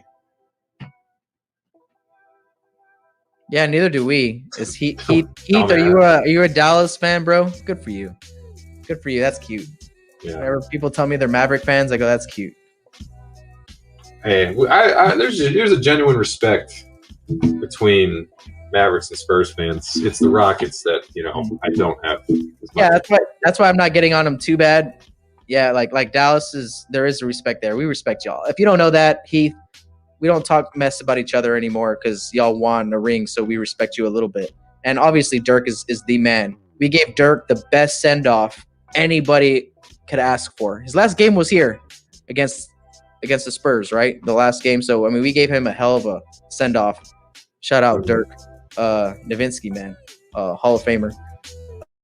But yeah, go Spurs, go, man. Get the hell out of here. I'm just playing. You're welcome here, Pete. Welcome to subscribe and join us, man. Yeah, anytime, man. Anytime. We like, especially during these games, bro. You're always welcome to come talk smack to us during a Spurs Dallas game for sure.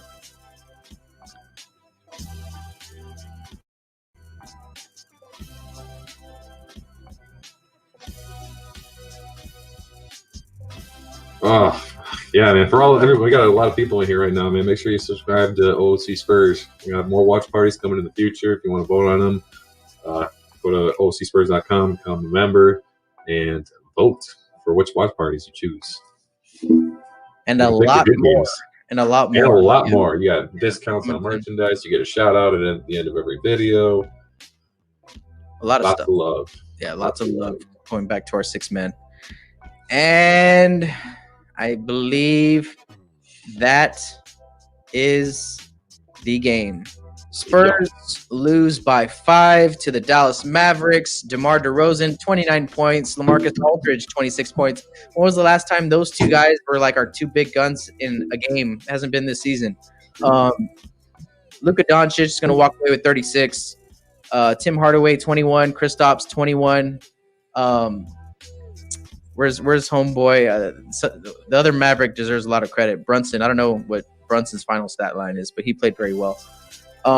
Spurs take the loss in a close one. Spurs Nation, how are you feeling about this game right now? How does this game set you? Does it set you in a panic? Does it set you in a fiery rage? Are you okay? Can you swallow this loss? Can you move on? Spurs have, I think, the Wizards on Sunday, right? So we got a day to think about this, and then we got to come back and we got to play the Wizards against Denny Avdia, against that guy that Spurs Nation likes, and Russell Westbrook and Bradley Beal, all those guys. But Maddie, I think everybody in this chat room right now just wants to make sure that you're going to be okay. Talk to us, Maddie. Are you going to be okay? Yeah, I mean, I will. Yeah, I'm glad they fought back. I'm proud they fought back. It wasn't a total disaster, but they can't keep shooting themselves in the foot.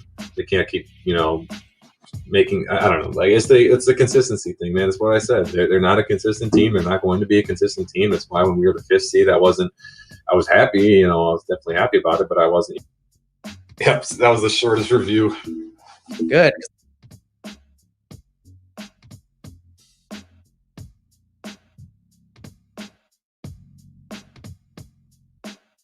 Inside the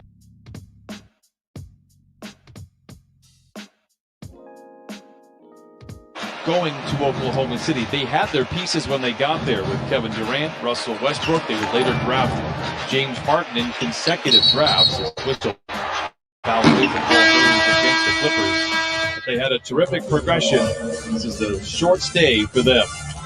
Timeout. Back to Staples after this.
Hey, Clippers lead the Thunder.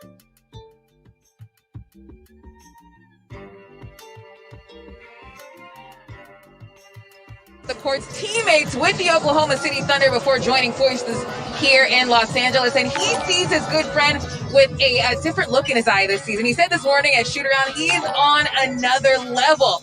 His focus right now is through the roof. He wants to prove people wrong and prove himself right. He wants to be the best Paul George he can be. 16 points early on in this one, and I'd say about a quarter into the season, he's done just that, guys. Already getting MVP conversation surrounding Paul George right now. Well, I don't have any doubts that he is a top 5 player in the league so far this season, and it's a real credit to him and his ability to move past the coaching staff, giving him the right frame of mind as well. Whistle and a foul. Under 2 minutes to play here in this first half. The one thing I really agree with that she just mentioned is the focus that he has. I think each night that he's come out, he is zeroed in on what his assignment is, zeroed in on what they're trying to accomplish as a team, and it's been a real good ride thus far. Kawhi Leonard will go to the free throw line. He has 15 points here tonight. Clippers out in front 66-45. Now a quick word from Sweet James. Not all personal injury law firms are the same. Experience counts. Results matter. If your case is important to you, call us now for a free consultation. His last year with Oklahoma City was as good of a year as you could ever hope to have as a basketball player. Ended up having double shoulder surgery, and that's what kind of caused the delay for him at the start of the season. He's healthy, and the results are there. Gilgeous Alexander to Baisley for a corner 3. It's the 6th for Oklahoma City. However, they have needed 25 attempts to get there. Clippers by 20. See what happens when you let the ball penetrate the lane, have the defense collapses to protect the front of the rim, and that opens up perimeter shooters. Leonard works on Dort, skips it over to Kennard.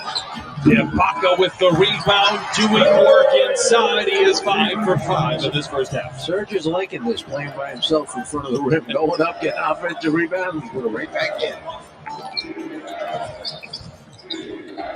Dort drives it on Leonard. It's a great screen from Roby and finishes.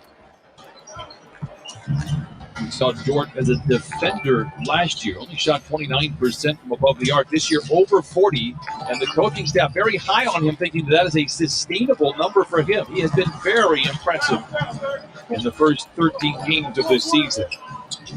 38 seconds to play for rapidly moving first half. Clippers by 20. And Shai Gilgeous-Alexander is pouring it on here in the second quarter. He has 16 points and 5 assists.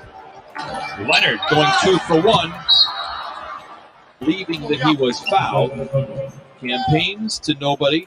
Does not work. The ball goes back to Oklahoma City. There was no response. He looked over and like, hey, I shouldn't pull that. And play goes on. 2. Take a seat. Clippers out of front by 17. Have led by as many as 27. Gilgeous-Alexander walled off by Morris. Deflected by Kennard. Dort under duress with 7 to shoot. 3 seconds on the 2-timers. Baisley, a catch and shoot 3. Ibaka has it. Gets it ahead to George. He's beaten the buzzer a couple of times. This is there. 70-53 will be the score at the break. Clippers on top of Oklahoma City. Paul George looking very impressive here in this first half. Big scoring quarter for OKC to be back in the game.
It's amazing. That's why he's probably the best scorer in this game right now. Amazing. My brother called me. We play a lot of video games, so he called me and told me, Kobe had 81.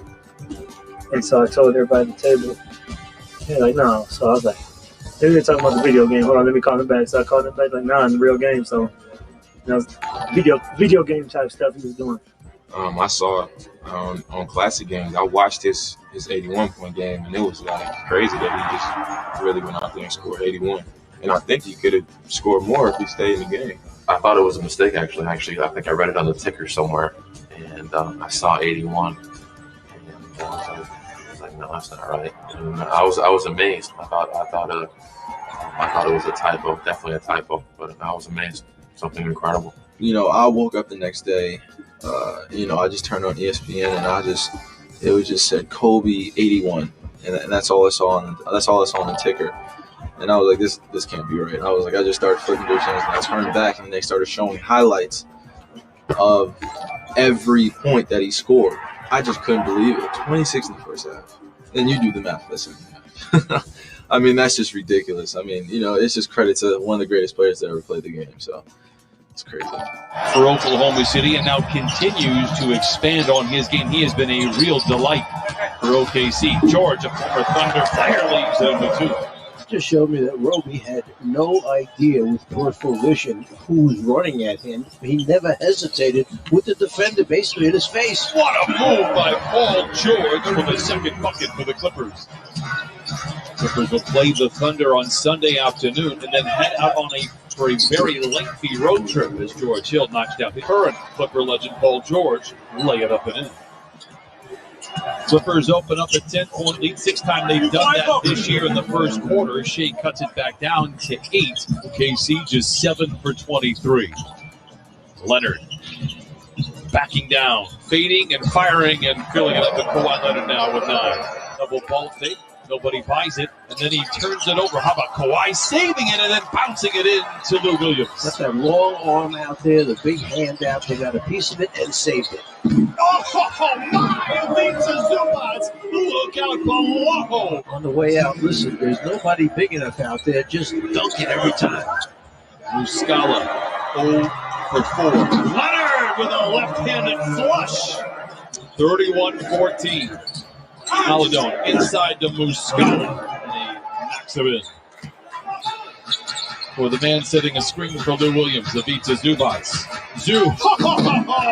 Step on those size 19s and take a ride. And the Clippers lead by 20. 3 seconds to play in the quarter. Diallo gets to the rim and lays it in. Players were there to speak. And what just a great day. I was introduced to Tommy Lasorda the day I was named head coach in Atlanta. What you said, Brian, is sometimes teams will come in and overlook them because so with the two-handed throw now once again at the front of the rim. And all of a sudden they start making shots and they believe in themselves. Lou Williams down the lane. Oh, a graceful glide. Blessed with finesse.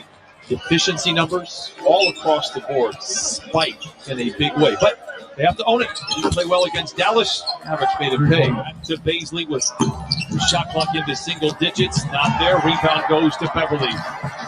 Back in the corner to George. A catch and shoot 3. He holds the finish and throws it in. Boy, Phantom, this ain't a ghost. Had to take the way, and then they told. No sympathy.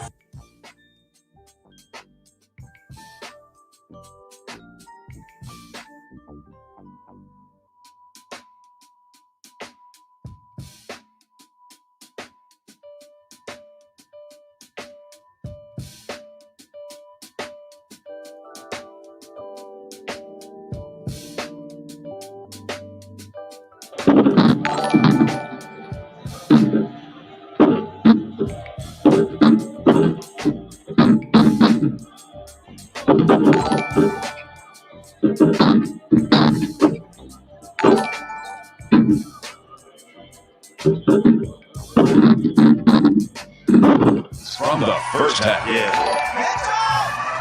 We ain't giving out smoke, we giving out them button fluid. Spin it every day, every night, back to back to back to back. Y'all can't even trap, nothing. Big oil. Rocking ice like I'm trying to make a knot.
Fieldhouse, it's time now for the Taco Bell take. Taking a look at the game the late Kobe Bryant had 15 years ago tonight, January 22nd, 2006.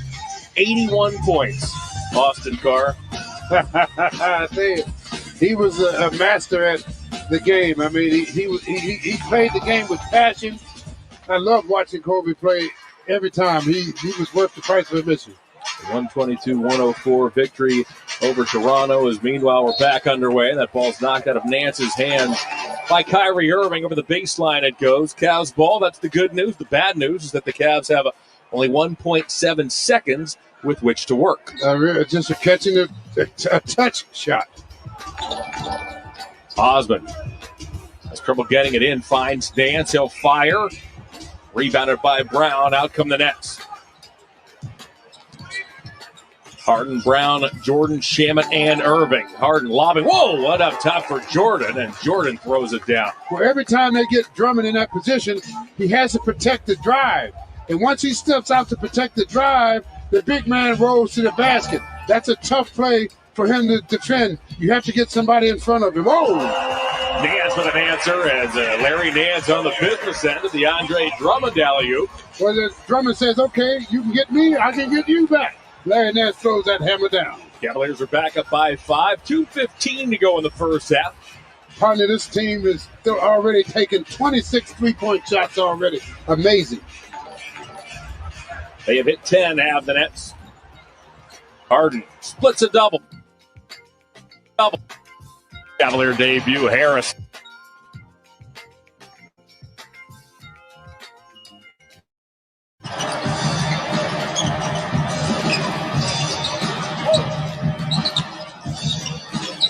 Batum for three.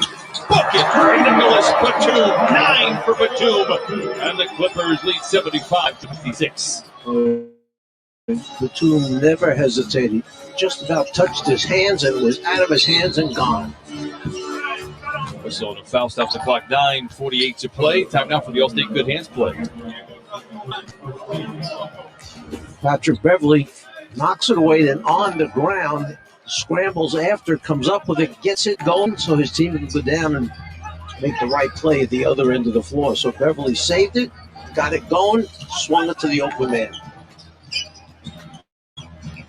Hill. Dort. Walled off, tripped up, loses the ball. Leonard to Batum, fakes the three, bounces inside. And a foul.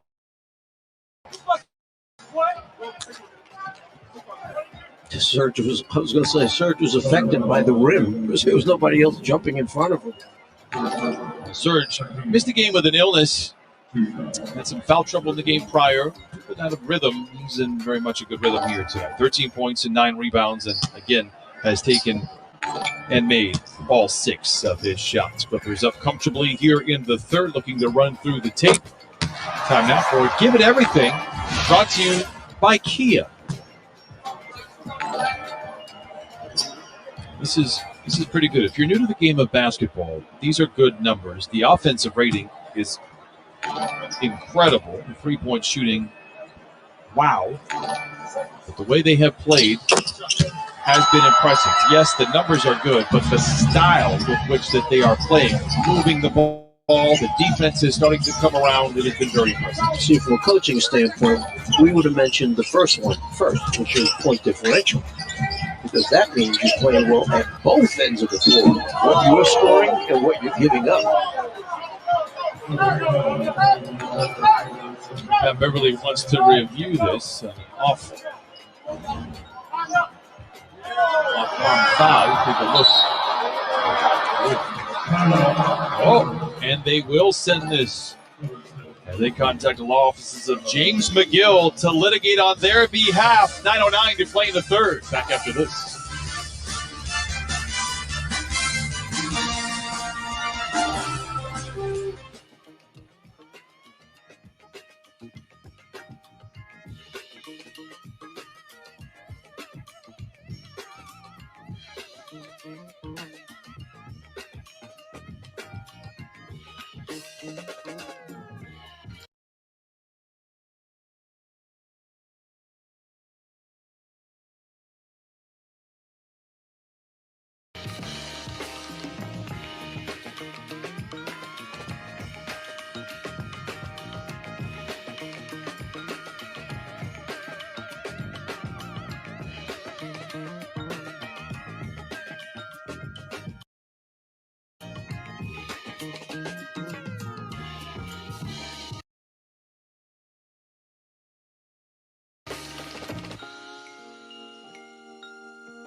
Challenge brought to you by Sweet James, and it was unsuccessful. They ruled against Pat Beverly. Here is the play in question. So does that left arm hold him off from blocking the shot? And you see the left arm hold Ibaka off. Pat tried to get the reasoning behind what the foul was called on him. He got a satisfactory answer.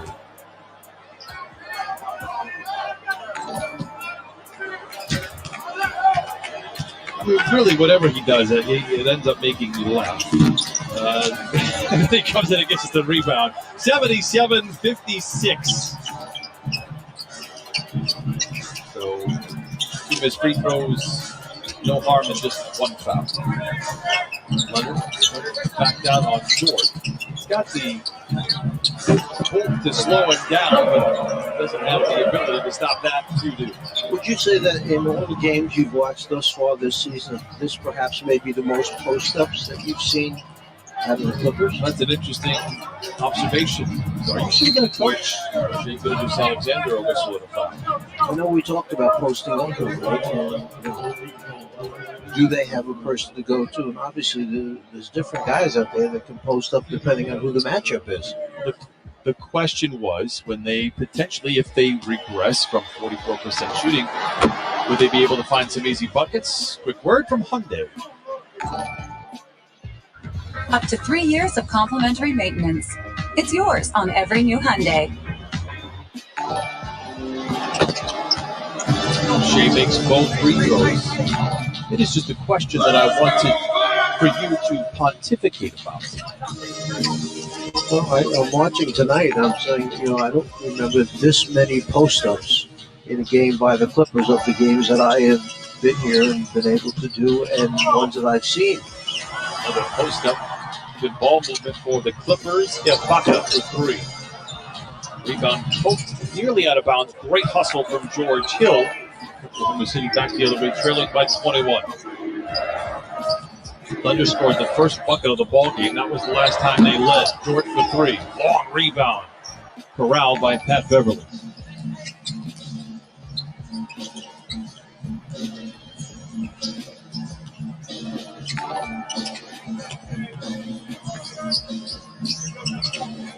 Kawhi trying to get around Hill with 6 to shoot. And knocks it down. And I would call that another semi-post-up. He got him down into that low post area, then came back to the middle, wound up fading into the foul line when he landed, but still it started out as a post-up. 21 points for Kawhi Leonard, 23 minutes played. Shea, a contested shot, no. Ibaka with the rebound. He has a double-double. Beverly.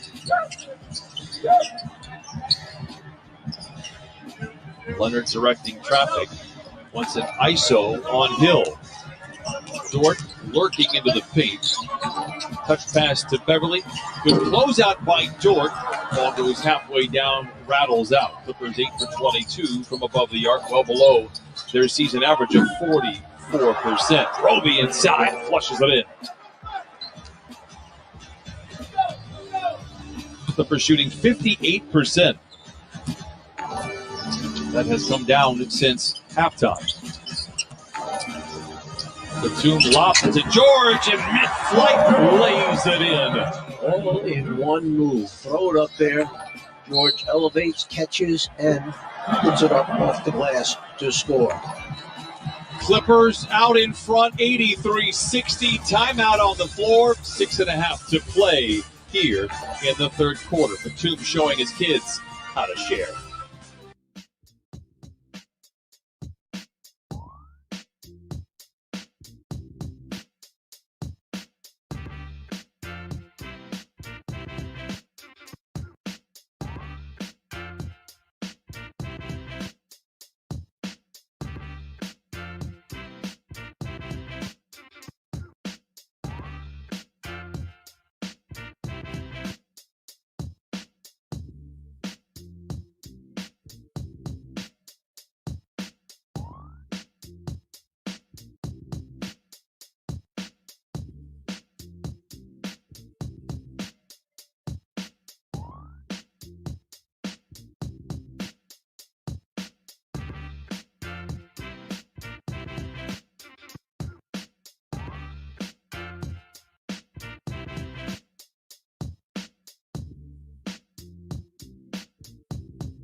Before the game, download the Chick-fil-A app for contactless mobile ordering and contactless pay. Visit clippers.com/eatmorechicken. That's eat more chicken for details, because a little distance can show a lot of care. Ty Lue liking what he sees, so tonight by the Clippers, Lakers and Clippers beside the top for Western Conference. A long way to go. George Hill out of the timeout. Barnstorm to the lane, puts it back inside the rookie, and enticing his defender to fly by, and he lays it in. And Ty Lue is just going to have to keep his eye on the score and make sure that Oklahoma City doesn't get one of those little runs that gets him back and we see OKC energized all of a sudden, because you got your hands full sometimes. Kennard was zagging. Paul George thought he was going to zig, and the ball goes out of bounds. It's the 10th turnover here for the Clippers. And that's what starts the runs. Okay, Oklahoma City gets a bucket. Then Clips come down and turn it over. Now Oklahoma City comes back. If they get another basket, now all of a sudden you have the momentum shift. Clippers do lead by 21, have led by as many as 27. Jordan. Hauled off by Kennard. Roby gives to Shai Gilgeous-Alexander, surrounded by the long arms of Leonard. Good ball movement here by the Thunder, and Dort cashes in a tray, so a quick 5-0 run for Oklahoma City. Leonard will take his time across half court, 5:30 to play. Kennard sets a screen, really able to free Leonard. They re-screen, and now on the switch picked up by Gilgeous-Alexander. Spins, gives to Batum. Leonard. Rugby tears it out of the hands of Ibaka. Shai down the lane and glides in for the score. Shai Gilgeous-Alexander now with 20 to go along with 7 assists. Shai saw the big man in front of him, knew that's the time to drive it to the basket. The big man's not going to move his feet fast enough to stay in front of him. Recognizing who's guarding you and what you can do against that person. Ibaka out there trying to guard at the three-point line, that's an easy one for Shai to blow by. It was so impressive, his poise, his maturity. The coaching staff would always talk about how coachable he was, and they got on him, and he responded very well. Well, George takes a seat. Kennard now free for 3. Ibaka inside. He has 17 points and 11 rebounds. Yeah, you do all that hard work on the inside, that'll stop that run that Oklahoma City had. 85-67, Clippers in control. Dort tries to cross over Kennard. A leaping leaner is good. So Dort now with the dozen. He averages 13 on the season. He's had back-to-back games with 20. Whistle foul inside, stops the clock, 4:17 to play here in the third. Serge doing all the hard work on the inside, gathers himself, doesn't try and rush it, winds up finishing strong. This is the third straight game without a dominant center in the lineup for the opposition. Miles Turner for the Pacers was out with a hand injury. Marvin Bagley, a gifted player, but not that dominant center up front. Here, I guess Oklahoma City, Mike Muscala might be the tallest player on the floor. Skip pass to Beverly with 3 to shoot. Gives to Leonard, ahead of the horn. An unfriendly roll at home, 85-69. So do you want me to bring the question up? Are we running out of legitimate centers in the NBA because of the new style of play? It's an interesting question as Dort knocks it in, and the Thunder trying to turn a spark into a flame here. 85-72, timeout Clippers.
Look pretty good, but here in the third quarter, the Thunder are 7 of 9 from the field and have battled back from trailing by as many as 27. A bucket here, they should cut it down to 10. Muscala for 3, and there it is. So now Oklahoma City brimming with confidence with over 15 minutes remaining in the game. And that was a decision that Ty Lue had to make. How long am I going to let this go before I take the time out? You always question yourself, is it the right move? Did I wait too long? Or did I take it too soon? Leonard turns the corner, an aggressive drive to the rim, a whistle, and a foul stops the clock with 3:15 to play. Kawhi will strut to the stripe here for a couple of free throws. Marcus Morris Sr. and Lou Williams getting set to check into the lineup. Kawhi Leonard with 21 points. Leads all four of the Clippers and in the game. Kawhi 88% on the year from the free throw line. That was the word from Cedar Sinai. Here for the athletes, the fans, and all your MVPs. Cedar Sinai, we're right here. One more coming here for Kawhi Leonard. Here in the quarter, Oklahoma City, I mentioned, they are now 8 of 10 and about scored the Clippers 22-16. They were just kind of jabbing their way back into this one, going back to the second quarter. And now they feel very good about themselves. Muscala walled off by Leonard. Beverly inviting Gilgeous Alexander to the baseline. He obliges, fires a 15-footer. He's very adept in the mid-range. Leonard comes away with the loose ball. He, too, adept in the mid-range. Misfires there. Rebound post around. You can see a sense of urgency now forming for the Clippers. They've got to find a way to extinguish this flame that is Oklahoma City. Diallo inside, very good at the rim, but boy, struggled there. Right, we've seen in the past that a three-pointer right about now is what normally would happen, but tonight happens to be one of those nights where the Clippers are struggling shooting the basketball from behind the three-point line. 8 of 25, Leonard, is up good. 89-75, scratches the Clippers right where they is. Can't make the three, they'll take that post-up move by Kawhi.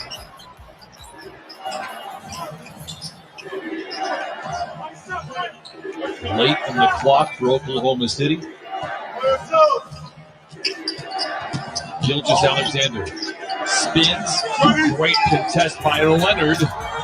Marcus Morris Sr. has the loose ball for the Clippers. Leading by 14, have led by as many as 27 back in the first half.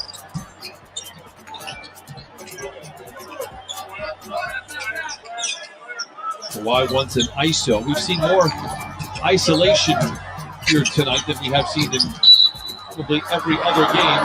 Shea knocks Leonard to his wall and a whistle and a foul. Shea had the citation. Well, last time that they ISO'd, watch where Kawhi gets to, turns away from the defensive body, gets the shot up before Muscala can come and block it. Kawhi goes back to the free throw line. He's been there 6 times here so far tonight. Clippers by 14. This Sunday afternoon, the Clippers, guess what, back on the court against this very Oklahoma City Thunder game. Clippers live pregame coverage begins at 12:30 on Prime Ticket and Fox Sports San Diego. Also streaming on Fox Sports Go. Clippers head out on the road. Atlanta, Miami, Orlando, New York, Brooklyn, and Cleveland. Don't look now, Star. But your adopted hometown, the Cleveland Cavaliers have upended the Brooklyn Nets consecutive times. Well, Cleveland has played well. They've been extremely short-handed up to this point. Missing 3 or 4, we see a three-pointer by Muscala down there. And it was just a matter of time. They were hanging in games. They were right around the 500 mark as far as their record goes. But they got some bodies back. Bodies, physical bodies. It was just going to be like, wow, this is something new. We have some depth now. We can play different lineups now. And all of a sudden, they played extremely well. Diallo picked up by Zubac. Fires a mid-range jumper, and Zoo lassos in the loose ball. 91-78.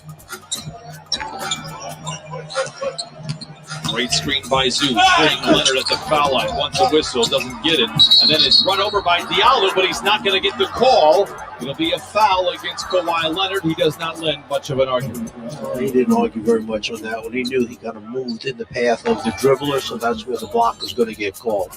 Kawhi tries to slide to his right, actually puts his knee out there, and that's where the collision takes place.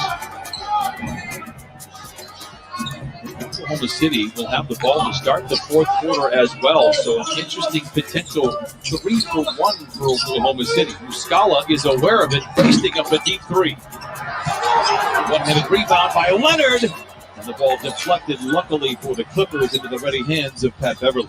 You have to communicate to your teammate that somebody's coming up from behind them so he knows. Who taking time off the ticker.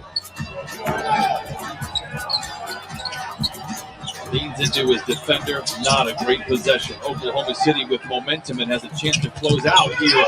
And they turn it over, 3 seconds to play in the quarter. Leonard ahead of the horn. No! The Clippers holding on to a 13-point lead, but Oklahoma City alive and well here in downtown Los Angeles. Time now for the Nissan Game Break with Jeannie Zelasco and Corey Maggette.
Brought to you by Honey.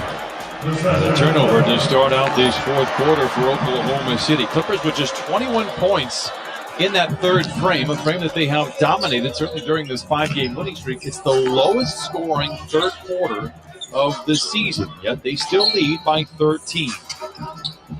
George curling, driving, colliding. A whistle sends him to the line for a couple of free throws. When you're looking at the stats, the Clippers are dominating almost every category except bench points, where it's a 22-19 advantage for Oklahoma City. The number of assists, 21-17, and then three-point field goal percentage. Suddenly, Oklahoma City's at 35 and the Clippers at 31. Don't miss a second of the action. Play safe. Deposit today for first in line privileges to 2021-22 season tickets. Go to clippers.com/season tickets to secure your Clipper Nation MVP membership presented by City National Bank today. Czar, I had Oklahoma City 2 for 20 from above the arc in the first half. They are now 10 of their last 14. Does that sound about right? That's pretty darn good shooting. And as you mentioned, maybe 1 point. 10 for 12 right in the quarter. Diallo gets around his airborne defender. Lou Williams. Rebound out to Pat Beverly, and the Clippers holding on to a 15-point lead. Full of empty possessions. Kitty to start the fourth, and now Lou Williams draws the foul. So the Clippers trying to jab their way back on top. Again, they've led by as many as 27. Keep attacking. Put the ball on the floor, pick up personal fouls. Then shoot.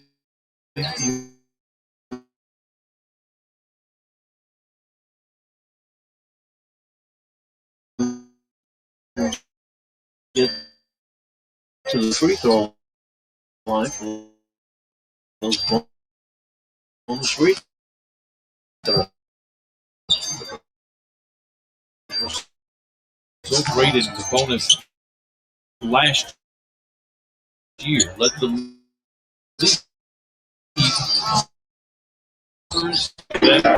away the two teams. George showing off the handles.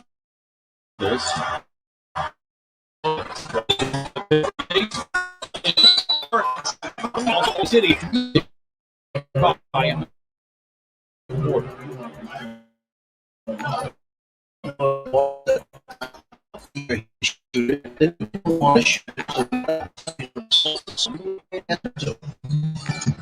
slings it in block. I'd be if they're saying, judging by the by Polsky, fires a jumper and knocks it in. 95-70. Still work to do with the Clippers regaining that hefty advantage that they had. Ball movement once again by Oklahoma City, and boy, Scotland knocks down another three. He has 11 off the bench for the Thunder. Ball finds the guy that has the hot hand so often and going to Muscala, they know he will take and make threes.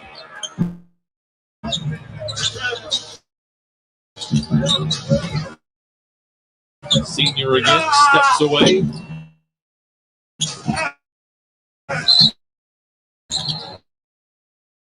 Ubats will be called over the back. 95-81.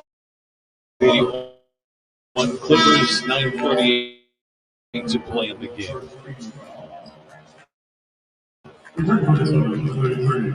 Batum back into the lineup, and Zoo checks out. 8 points, 6 rebounds in 15 minutes. So what you have is a smaller team out there now. Morris is the 5-man. This was a lineup that they won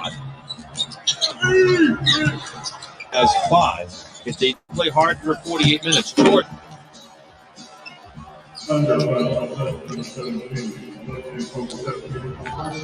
Paul George trying to get back to what was going on during the early quarters of the game when the Clippers were beating Oklahoma City off the dribble all the time. They're in the attack mode. We have seen, I mentioned this earlier, more isolation than we have seen maybe all season long. with the shot not going down, is that a good way to remedy a bad shooting night from above? Well, you preach ball movement, sharing the basketball, and that should lead to open shots, which it has. But now suddenly the ball movement is stopped, and as you mentioned, it's turned more into, all right, my turn to go. Next time might be your turn to go, but it's not coming as a result of ball movement. It's coming as a result of individuals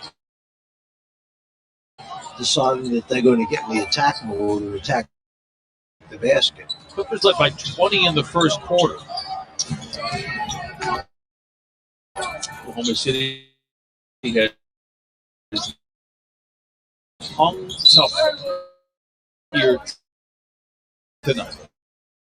Whistle and a foul away from the ball, under 9 to play. By the way, any whistle against Oklahoma City the rest of the way, the Clippers will be at the free throw.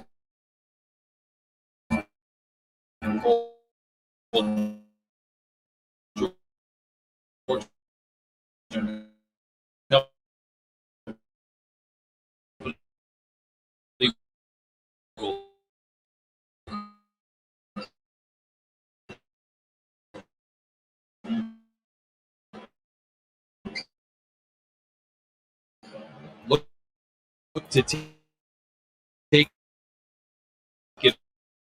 advantage of that. They've been to the stripe 20 times.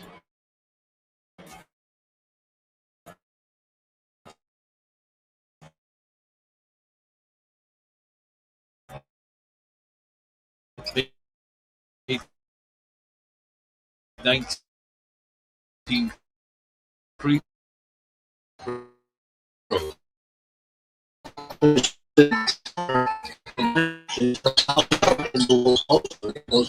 George, and he fouled him. Skiepsky no, and the rebound knocked out of bounds.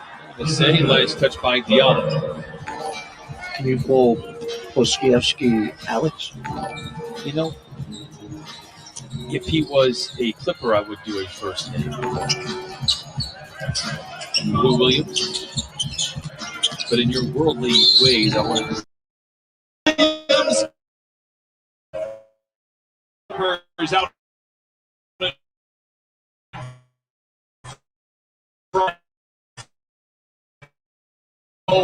One. 85. Once in a while, you come across a guy who, no matter how he throws the ball up,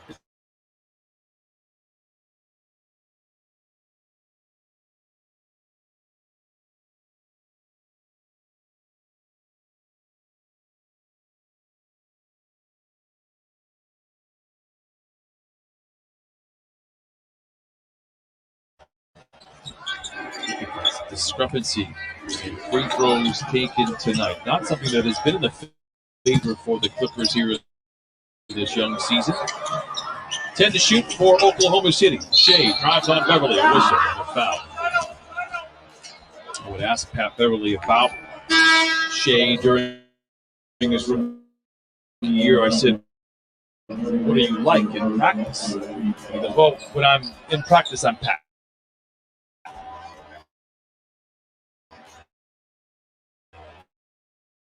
When practice or the ball is dead, he's, I think what he meant to say what we would expect him to be. Imagine doing this. So Shea well conditioned.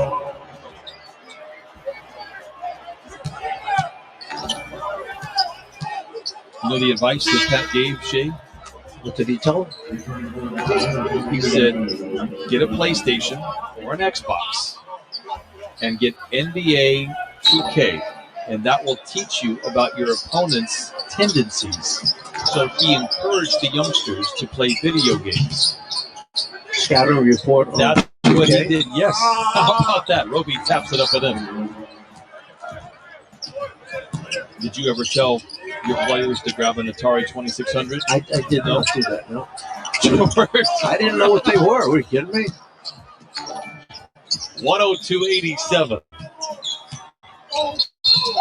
Shea down the lane, fouled by Beverly. You remember when they first came out and Marv Albert and myself were asked to do the voiceovers on those? So we had to use every player's name in the league on certain sentences. Kevin McHale with a block. Okay. Moses Malone with a block. And every player you had to do that with. That would have been for like the Sega Genesis, though. That would have been like for, I think it was back in the day called Lakers Celtics, and then whoever was in the finals that year, that would be the video game. The following year, Lakers, Bulls, so on and so forth. First or second year was. Maybe the first year they didn't have us move the second year that they did. You and Marv, who, by the way, is the Beatles and play-by-play, timeless in every era. Williams gives the senior for the three. Way down. And it has the rebound. Started at NBC in 1990. And I know that because you wore the jacket from that to the arena today. It was a good flex on your behalf. Dort gives over to Hill and throws him.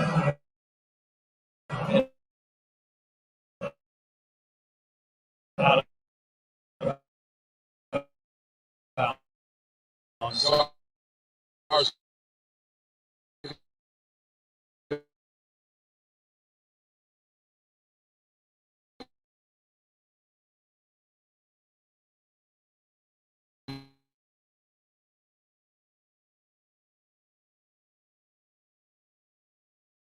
Pull the jacket out here in front.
Time now for Call Your Shot, brought to you by CarMax. Tonight's topics are the Clippers have averaged 18.2 three-pointers made, first in the NBA, by the way, in the last 5 games.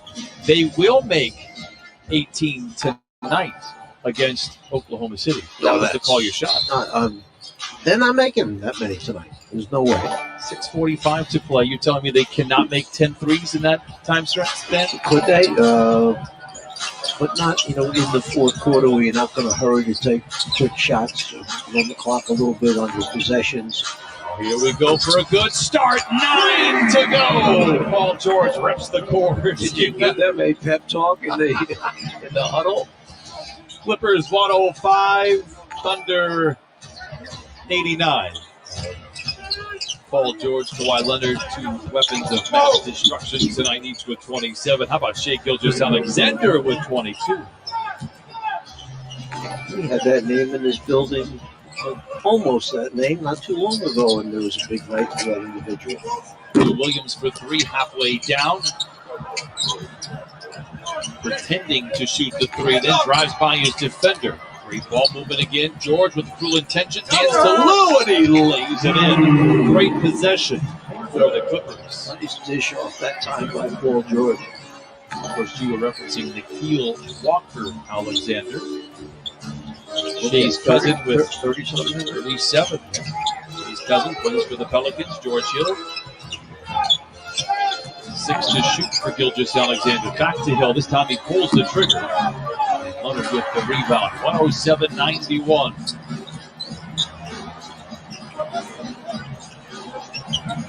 George against his one-time teammate. Step away, contested. Kobe with the rebound for Oklahoma City. Dort, strong drive, running over defenders. Count the foul. Goes on Paul George. Indeed, the bucket is good for Lou Dort. Splitting those two defenders, coming over to try to pick up the charge just a little bit late, and the foot perhaps on the right heel, back on the line. That's what the officials saw.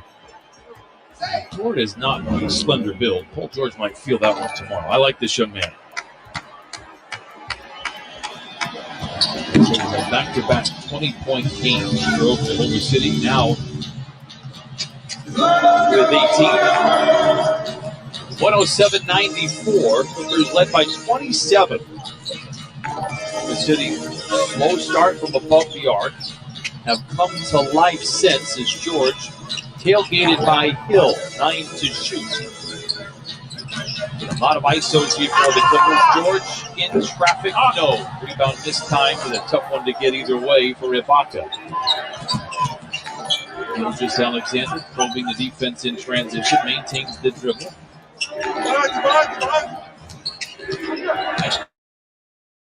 By Dort. Tough finish at the iron. Leonard with the rebound. Line with 27. Senior for 3. Batum. And they will count that basket as he tried to, as the new father, rattle it home. Was it on the glass when he blocked it? If it touches the glass and then they block it, you could bring the ball to the backboard if it hadn't touched it first. Timeout, Oklahoma City. 4:17 to play in the fourth.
This Grizzlies, guys, they've won 5 in a row, but they'll be standing pat for a while. Won't be playing again until at least next Wednesday. 4 games total postponed because of health and safety protocols. It's thank you, Christina, by the way. Great stuff as always. Shea will go to the free throw line. That's why I think wins like tonight are so important. The wins and Clippers are stringing together while healthy.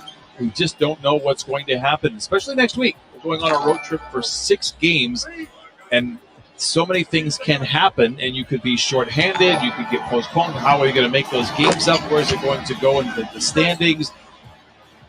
Every win is important no matter what year you're playing, but it seems like you've got to grab as many as you can while you are healthy, because you just never know. Without question, and this is really where the coaches continuously determine down at 3. When the coaches talk to the team now more than ever, they must heed his words about you have a loyalty to one another. You have a responsibility to one another to abide by the protocol, because what if he gets sick and spreads it amongst the team?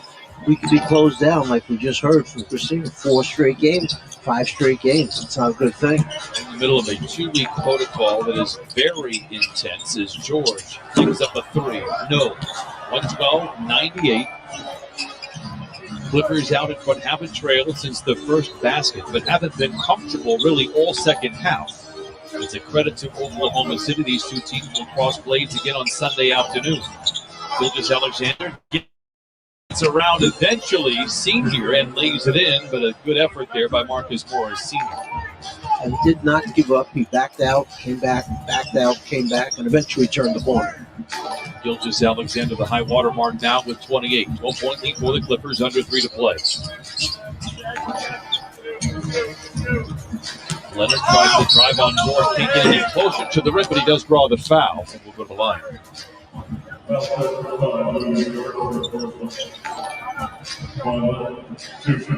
Leonard, 27 and 7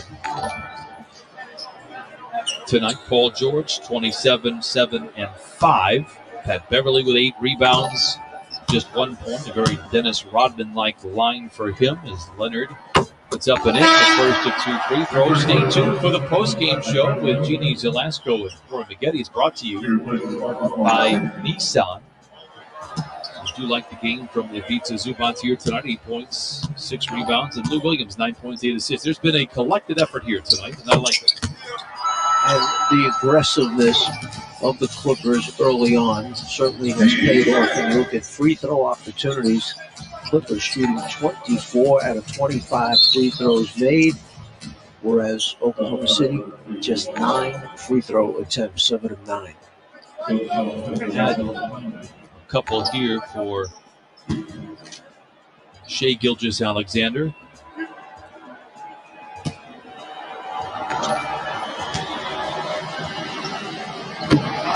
He's in the first of 2. Is he a cornerstone piece for the Oklahoma City Thunder? The answer is yes. What can they do to surround him? What are complementary like players for a player like Shai? Is that the norm that you ask a question, answer it, and then you look at me after you already answered it? So I'm just trying to stimulate conversation. Well, then you should let me answer when you ask the question. I guess I have to say yes. Lays it in 116-102. Now you can answer the question as what kind of a player goes well with Shai in terms of, because we were talking about who's the point guard, who's the shooting guard. What kind of a guard would go well with Shai Gilgeous-Alexander?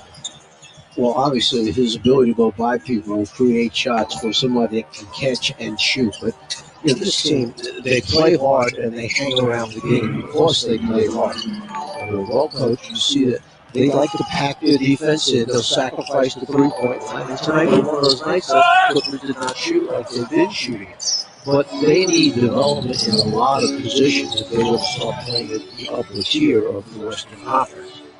They've got a lot of weapons to get there eventually. With all the draft picks that they have and a wizard in the front office in terms of Sam Presti. Talk about the three-point shooting for the Clippers. They're struggling. 10 of 33 while it hasn't been pretty and they haven't been able to put away Oklahoma City, I don't mind these games where the Clippers have to hunt for offense outside of the three-point shot. Here is Leonard cutting into the paint, gives it to Batum. 4 to shoot for Kawhi. 118-105. Kawhi Leonard with 31.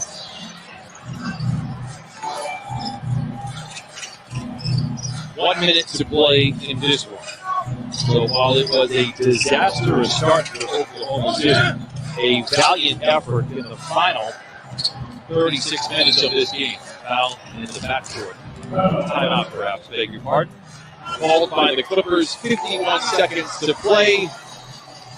We'll take it with them.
By your Southern California Toyota dealers, and you know whether he scored 50, 14, or 0 points. It is the proud new Papa, Nicholas Batum, our player of the game, brought to you by Southern California Toyota dealers. For this award, he gets a lifetime supply of Pampers. That's pretty nice, isn't it? It's pretty good. He was 5 of 6 from the floor, 4 for 4 from the three-point line. That's not bad. On the play coming out of the break for Ty Lue to get an easy bucket, 120-105. Jordan contested 3, and the Clippers go away with a rebound, and perhaps they will just run this one out. Terrence Mann looking a little spry down the lane to the rim. No. And that will definitely be the last active possession for the Clippers. They will win for the 6th consecutive time, but it wasn't as easy as we thought it may be when they led by 20 in the first quarter, and that is a real credit to Oklahoma City. Well, the Clippers are now aware that on Sunday afternoon, they better play for 48 minutes if they want to win consecutive time. When you have these opportunities where you're playing the same team in the next game, it's interesting from the coaching standpoint. What adjustments, what do you do differently from the coaching aspect? Jordan misses on the free throw. I asked Ty Lue that. Back in the day, there were the home and homes. So what do you think about this? Does this help you prepare for the playoffs, which all the coaches would always talk about? Ty Lue was very direct and honest. He said, I don't care. Well, because he has nothing to do with the scheduling. He said he doesn't care. It doesn't help or hurt. It's just another game in the books. 120-106 will be the final score as the Clippers will run out the clock. And a very balanced effort for the Clippers. 31 from Kawhi, 29 from Paul George, and 17 for Serge Ibaka. He will join us here in just a moment. Paul George upending his former team. In with 29 points, 7 rebounds, and 5 assists. Clippers do shoot 51% from the floor, but an off night from above the arc. Nicholas Batum going to quickly shower up and head back to the hospital where his wife gave birth roughly 6 hours ago. Congratulations to Nicholas Batum, as again the Clippers are winners.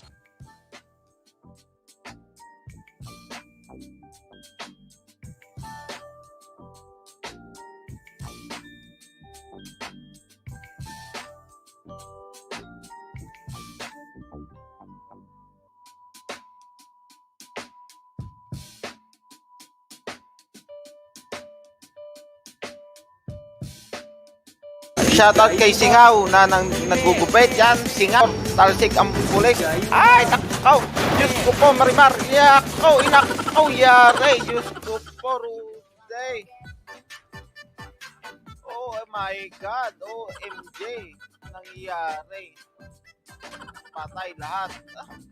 Shout out sa mga tulog kong kasama habang nasa trabaho. Shout out po. Fall down na po.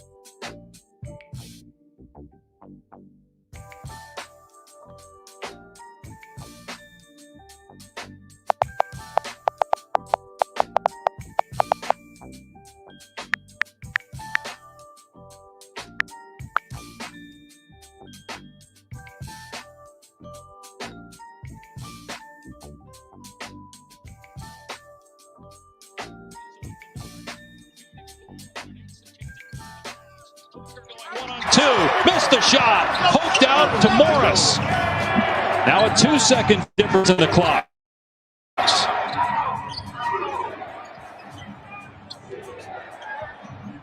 Denver still with a timeout. 10 to shoot, 12 on the game clock. They get it back to Murray with Bridges shadowing him with 5 to shoot. Murray driving. Now Ayton on the switch. Murray's fall-away jumper short. Paul with the rebound. 1 second left. Paul hooks it from half court. Comes up short. And we go to overtime in Phoenix. Very poor job by the Suns not to call timeout there on the rebound and advance it to give yourself a better chance. You rebounded with 2-5. That's just bad basketball. Chris Paul.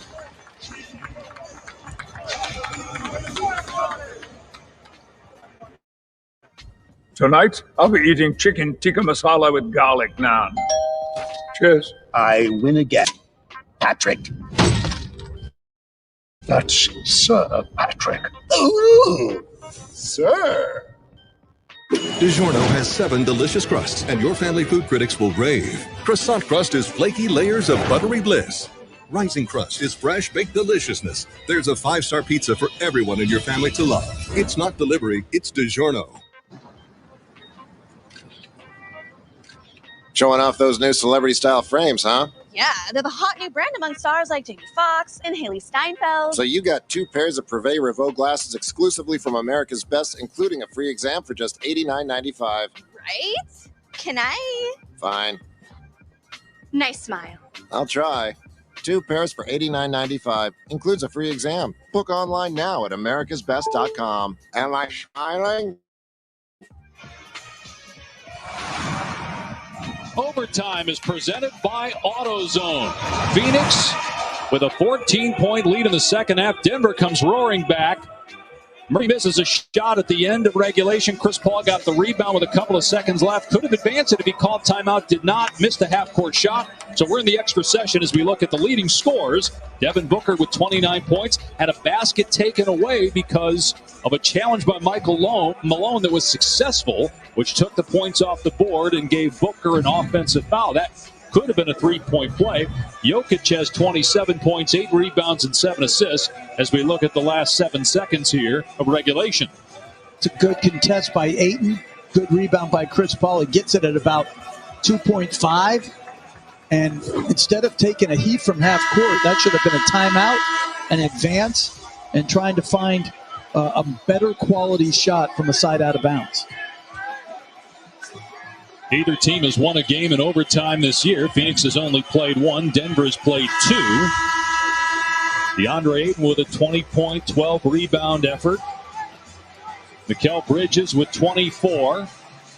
Jamal Murray with 16 points, 9 assists, 7 rebounds. Gary Harris has come alive tonight with 17. Monte Morris, he was one of the reasons Denver got back in the game. Morris with 17 points off the bench. Michael Porter in his first game in a month, 7 points, 6 rebounds in 20 minutes played.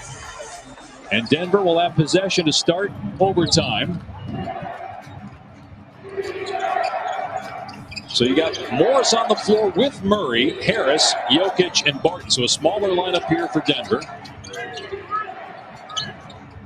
Jokic, great pass to Harris.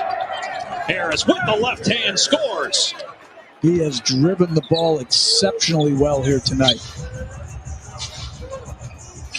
Michael Malone was talking to us today about Gary Harris continuing to be aggressive, and he has done that tonight. One of the best games for him this season. Ball misfires and cleared by Barton. And it all started with improved Denver defense here in the second half. Just much better, sharper, more intense, and more detailed. Jokic, nice spin and finish. Jokic does it again. 29 on the night and a 4-point Denver lead. After the mismatch, you don't want to double him because he's such a good passer, but if you leave him against a smaller guy, he can just overpower you. So he's got an answer as Ayton gets fouled. Here's a terrific pass and drive and finish. Look at that left-hand finish by Gary Harris, and then against the switch, just overpowering the smaller Cam Johnson. It's power, but then it's also the footwork and finesse with the finish. And Denver actually has its largest lead of the game at 4 points. DeAndre Ayton gets the first free throw. He talked about the improved defense. Denver gave up 68 first half points. The Suns could not miss in that first half. Chris Paul had 14 assists in the first half, but only 1 in the second half. Ayton with both foul shots. And the Suns back within 2. Phoenix at 8-5, 4th in the West, 5th overall in the NBA. Denver right now at 7-7. These two teams will play again tomorrow night, by the way, here in Phoenix. There's Jokic again on the offensive glass. Ayton thought he was pushed, and Jokic with 31.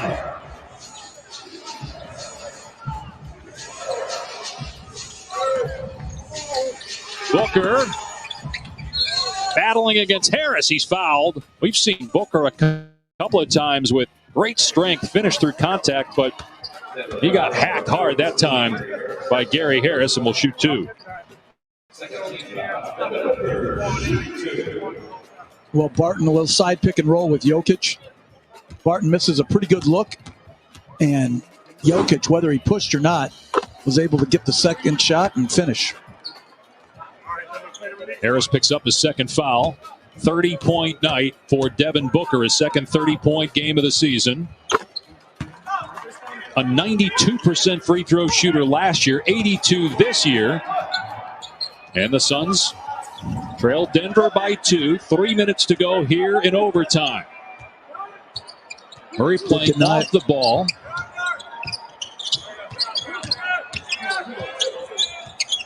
Now on the switch. Switching the pick and roll, yep. Here's Barton, fall away jumper, no good, but with 1 on the shot clock, they called Chris Paul for a foul. That's his 4th.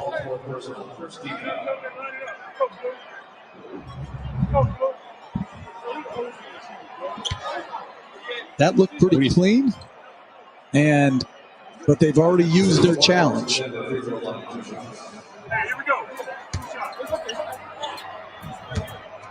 Will Barton, 67% free throw shooter, first attempt tonight. How about between these teams, we've had 1 missed free throw. The Suns are 14 of 14. Denver is 13 of 14.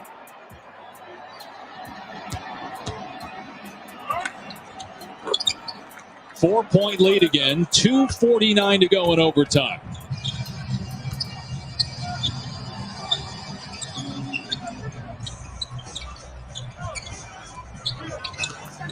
Booker on the catch at the elbow. They double him. Bridges drives. Tough shot off the window. Ayton is there with a follow jam.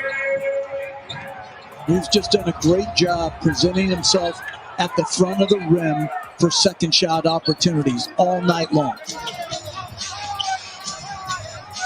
24 and 13 for DeAndre Ayton. 2-point game again. Shot clock inside of 10 for Murray. Bridges shadowing him. Murray draws Ayton, fall away, in and out, and boarded by Booker. Booker with his head down. Bridges, corner 3. That's his first miss. He was 6 of 6 from out there. Loose ball. Johnson gets on the floor, finds Ayton for the dunk and a foul. What a play by Cam Johnson. That is winning basketball. Cam Johnson has not had a great night offensively. Booker first, going up for the second shot. Cam Johnson to the floor first, and then finds Ayton for the three-point play. This is winning basketball by both teams. Great effort by Cam Johnson. Second straight 26-point night for DeAndre Ayton. Suns have yet to miss at the line. Ayton can give Phoenix the lead here. 1:54 to go in overtime.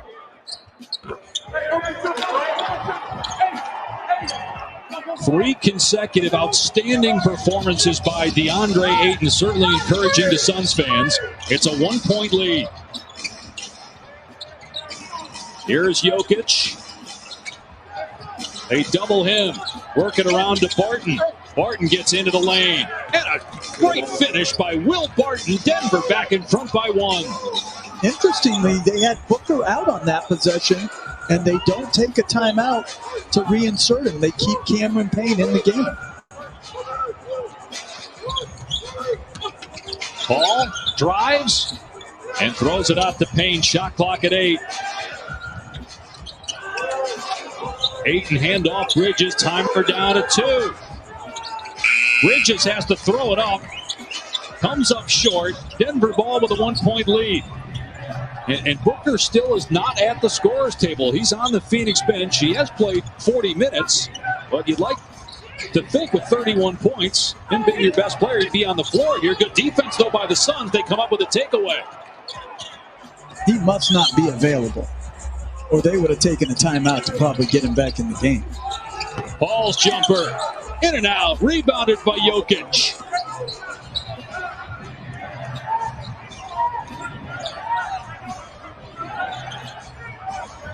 Denver by 1. Pick and roll. Murray and Jokic. Murray trying to shake Bridges. Pull up is good. Denver by 3.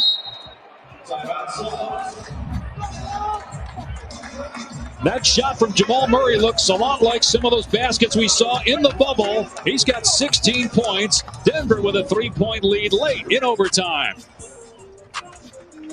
That's just a big-time move by Murray on the pull-up. I'm the one that runs this town. All you peasants better bow down. I don't know why I can't come with you. Ever since they left, my mind's been a little fried. We gotta do this, man. So long, nacho fries. Whenever Taco Bell takes them off the menu, he can't escape the craving. The whole town was built on old seasoning. You don't consume me! I consume you! Nacho fries are wild. Well, the explanation has got to be that Devin Booker is hurt and not available. Let's see if we can figure out exactly what's going on here. Did Booker get hurt right here on this hustle play? You see Barton fall on top of him. He gets back into the scrum. And then watch here as he goes back towards the Phoenix bench. Hobbling, wincing a little bit. And that's got to be the case here for Devin Booker, which is unfortunate because you'd love to see an elite scorer in the game in crunch time.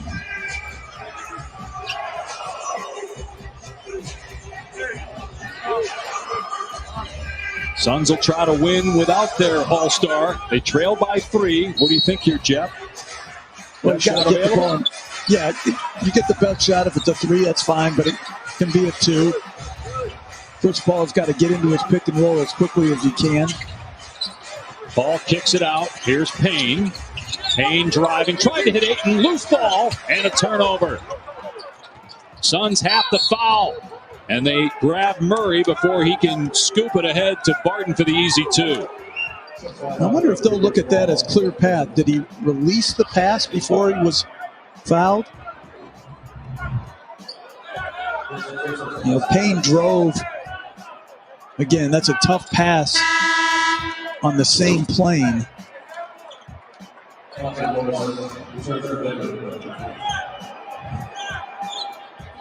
If Denver holds on, this is a great win considering how well Phoenix played offensively in the first half. But you also wonder if Devin Booker is healthy would things have been different down the stretch here of overtime? And again, they got to turn around and play tomorrow.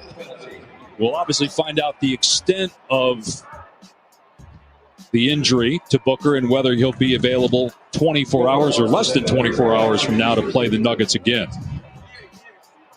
And interestingly, they inbounded to Barton right there instead of trying to get it into Murray's hands. Barton 2 of 2 tonight, but 67% on the year. Knocks that one down. It's a 4-point lead. And you're right. If they do win this game, Dave, this is a great, great win for Denver. Dominated in the first half, responded in the second half, and would finish it off in overtime. Timeout by Phoenix. Lead is 5 for Denver. The Suns will be able to advance it here. You knew Phoenix wouldn't continue to shoot over 60% all night. At some point, it was going to correct itself, but a lot of that was the Denver defense. Looked like there was more intensity on that side of the ball in the second half.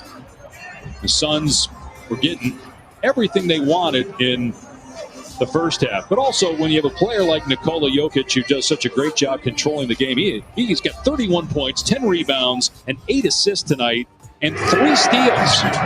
Yeah, it's just like workmanlike. He does this on a nightly basis, keeps everyone involved. Truly the definition of a star because he elevates others around him. And he did it, as we see, in a myriad of ways. Offensive rebounds, posting up versus switches, pick and roll game.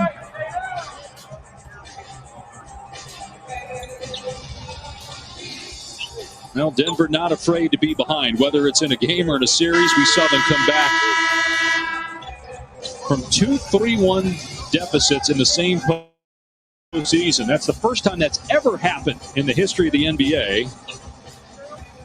And they were down by 14 in this game, which is not a huge deficit by NBA standards. But again, the way the Suns were playing, the way they were clicking offensively.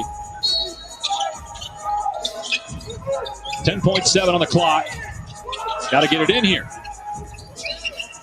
Paul hoists the 3. It's good. 2-point game. And they foul Barton immediately with 6.4 on the clock. Chris Paul shaken up. No more timeouts for the Suns, but if there is a missed free throw fight for Denver, there's enough time to get up the floor at 6.4 without the advance. Absolutely. Good shot by Paul. And again, interestingly, Jokic releases it to Barton. Murray and didn't really try to present himself, or Monte Morris, who are better free throw shooters. You see the night from Chris Paul. And 15 assists, but 14 of those came in the first half. So Barton is 4-4 at the line. Again, one missed free throw between these two teams the entire game, and it was by Jokic earlier. Yeah, Chris Paul colliding with Gary Harris, grabbing that left knee. Hopefully he's all right, and hopefully the injury to Devin Booker, whatever happened during that scrum, is not a serious issue. He has been out since that play. And again, Suns have a game against Denver tomorrow night. Barton to make it a 4-point game. It's good. So big free throws down the stretch by Will Barton. He made them all here in overtime. 4-point game, 6.4 left. It somehow ends up in Bridges' hands, but he missed the layup. It went over the head of Ayton. It was intended for him. He missed the layup. Game is over. A great win for Denver, coming back to beat the Suns. Minus Booker down the stretch of overtime, 130-126.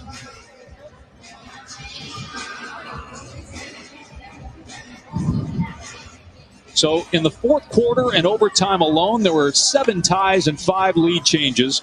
Jokic with another great night. He's averaging a 25-point triple-double. Jamal Murray outstanding. Gary Harris had one of his best games of the year. Ayton, 3 straight outstanding performances. Bridges had 24 and 10.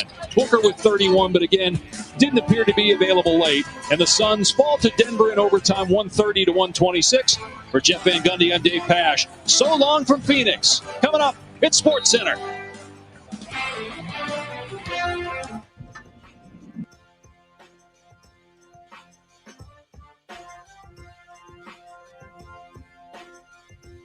Oh no. Hey.